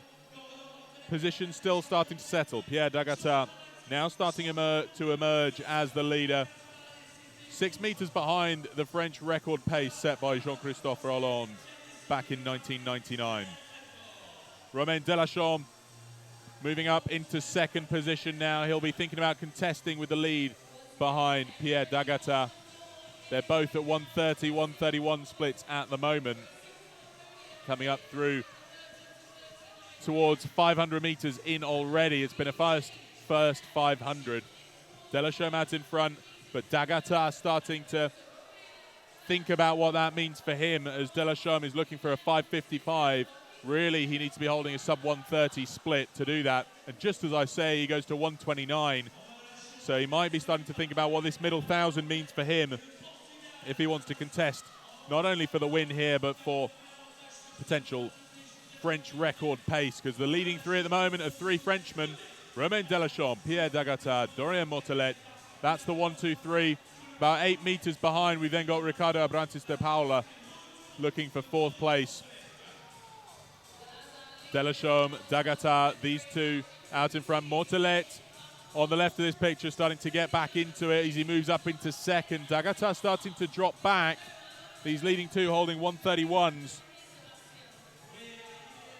Ricardo Abrantes at 132, so it really is tough work at the front here. The pain will be unbearable now. They've still got 1,200 meters to go. They're looking left and right, just assessing what this means for them compared to the position of the other athletes alongside them. But it just shows what our FISA president set back in 1999, holding a 127 through this period. He would have been 30 meters ahead of this leading group of athletes were he racing it at that pace today. Delachaume, Mortelet, 1 and 2. Little separating them, and sat between them, Pierre Dagata, currently in bronze medal spot. Here is Dorian Mortelet at the moment. They look so calm and collected. They'll be trying to keep their mind on the work at hand. 900 meters left for them to go. Mortelet now takes the front of the field. This is what you'd expect to see from a 2-time Olympic medalist. That sheer willpower, it's all in the head at this stage, fending off any self-doubt as they come into the last 800 meters. He's the only one holding a 131. Delachaume's now 133, as is Dagata. They're starting to wane as they come up towards 700 meters to go. But if anything, we might start to see them start to wind it up for a stronger finish, but grit their teeth and think about pushing for that line. Dorian Mortelet, Romain Delachaume, both at 131s now. I think Delachaume was starting to worry about getting left behind by Mortelet there, so he's put in a bit of a push. Just 6 meters separating first and second, and Pierre Dagata sandwiched between them is 6 meters behind Delachaume. So these are the leading 3 here on the ergos, front and center of the room, 16, 17, and 18. But none of them are managing to keep pace with the world record, the French record pace set by Jean-Christophe Rolland. Mortelet starting to pull away now. He's built that margin up to 8 meters ahead of Romain Delachaume. Still holding at a 131, coming up. They're into the last 500 meters now, so it's all towards this sprint to the line. Can anybody contest these medal positions? Ricardo Abrantes de Paula currently in 4th. He's only got 7 meters to make up on Pierre Dagata to try and take the bronze medal here today. He could well do it with a solid push through the last 400 meters that he's got left. Mortelet, though, is starting to clean up. He's pulling further and further ahead. still holding on to 132. Delachaume starting to tire, split dropping to a 134. As Mortelet winds it up, he's gone to 36 strokes a minute now to really try to push away. You can see here, though, it's Mortelet, Delachaume, with Pierre d'Agatar sandwiched in between them, holding only 8 meters up on Ricardo, who's looking for a medal position. Here's d'Agatar still clinging onto bronze. They're into the last 100 meters now. It's going to be a push all the way to the line here. Dorian Mortelet, 77 meters behind the French record pace. He's back to 131 split, so they're right into this final push now. He goes sub 130. Nobody's going to take that win away from him. I think the position's looking locked, although that's all changed before, so I dare not speak just yet, because here comes Pierre d'Agatar trying to move up on Delachaume in this last 50 meters. Is it going to change across the line? No, it looks set. Dorian Mortelet, 601.4. Delachaume, 604.4. d'Agatar, 605.9. That's the 1, 2, 3. Abrantes de Paula takes 608.3 in fourth. And Jonathan Matisse, fifth, with 610.3. What an exciting conclusion there to the leaders of the Masters men, 30 to 39. A really impressive performance from all of them. And it's tight across the line because all of the other athletes coming in quick order, still all sub 7, those crossing the line at the moment. So the leading 60 athletes already are sub 7 minutes. Let's see what the trailing pack can put in. And with 2 seconds left, that's it. The top 60, the top 65 all did that in sub 7 minutes. Of course, the French record pace set by Jean-Christophe Rolland back in '99 was 5:46.8.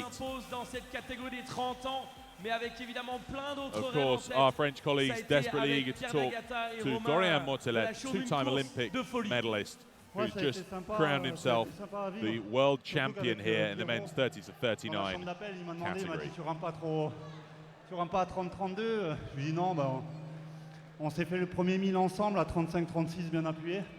Du coup, ça nous a aidés tous les deux, je pense. Et puis après, bah, voilà, le deuxième 1000, c'est le 1000 des bonhommes. Eh ben merci en tout cas, bravo, bravo pour cette très très belle victoire. Allez, quelques mots de Pierre d'Agatar. En effet, on s'est peut-être un peu amusé, mais quand même pas vraiment pour affoler le chrono à ce niveau. Non, voilà, je savais très bien qu'en étant à côté de Dorian, un très grand rameur, un métronome sur le rythme, ça m'aiderait à pouvoir faire un score. Après, il y a des moments sans, des moments avec, et bon, je suis déjà content d'être sur le podium aujourd'hui.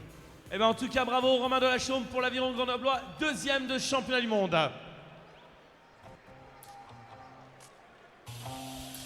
Well, there's a French 1, 2, 3 there in the men's 30 to 39 category to close off our morning session. We have a brief break now in our schedule of racing, just 30 minutes before we get underway with the first of our afternoon session of racing as we move into the juniors. The first race of this afternoon is off at 12:35, but we'll see those athletes at 12:30. So come back and join us from 12:30. We're going to take a brief intermission now while you can enjoy some of the highlights of this morning's schedule of racing.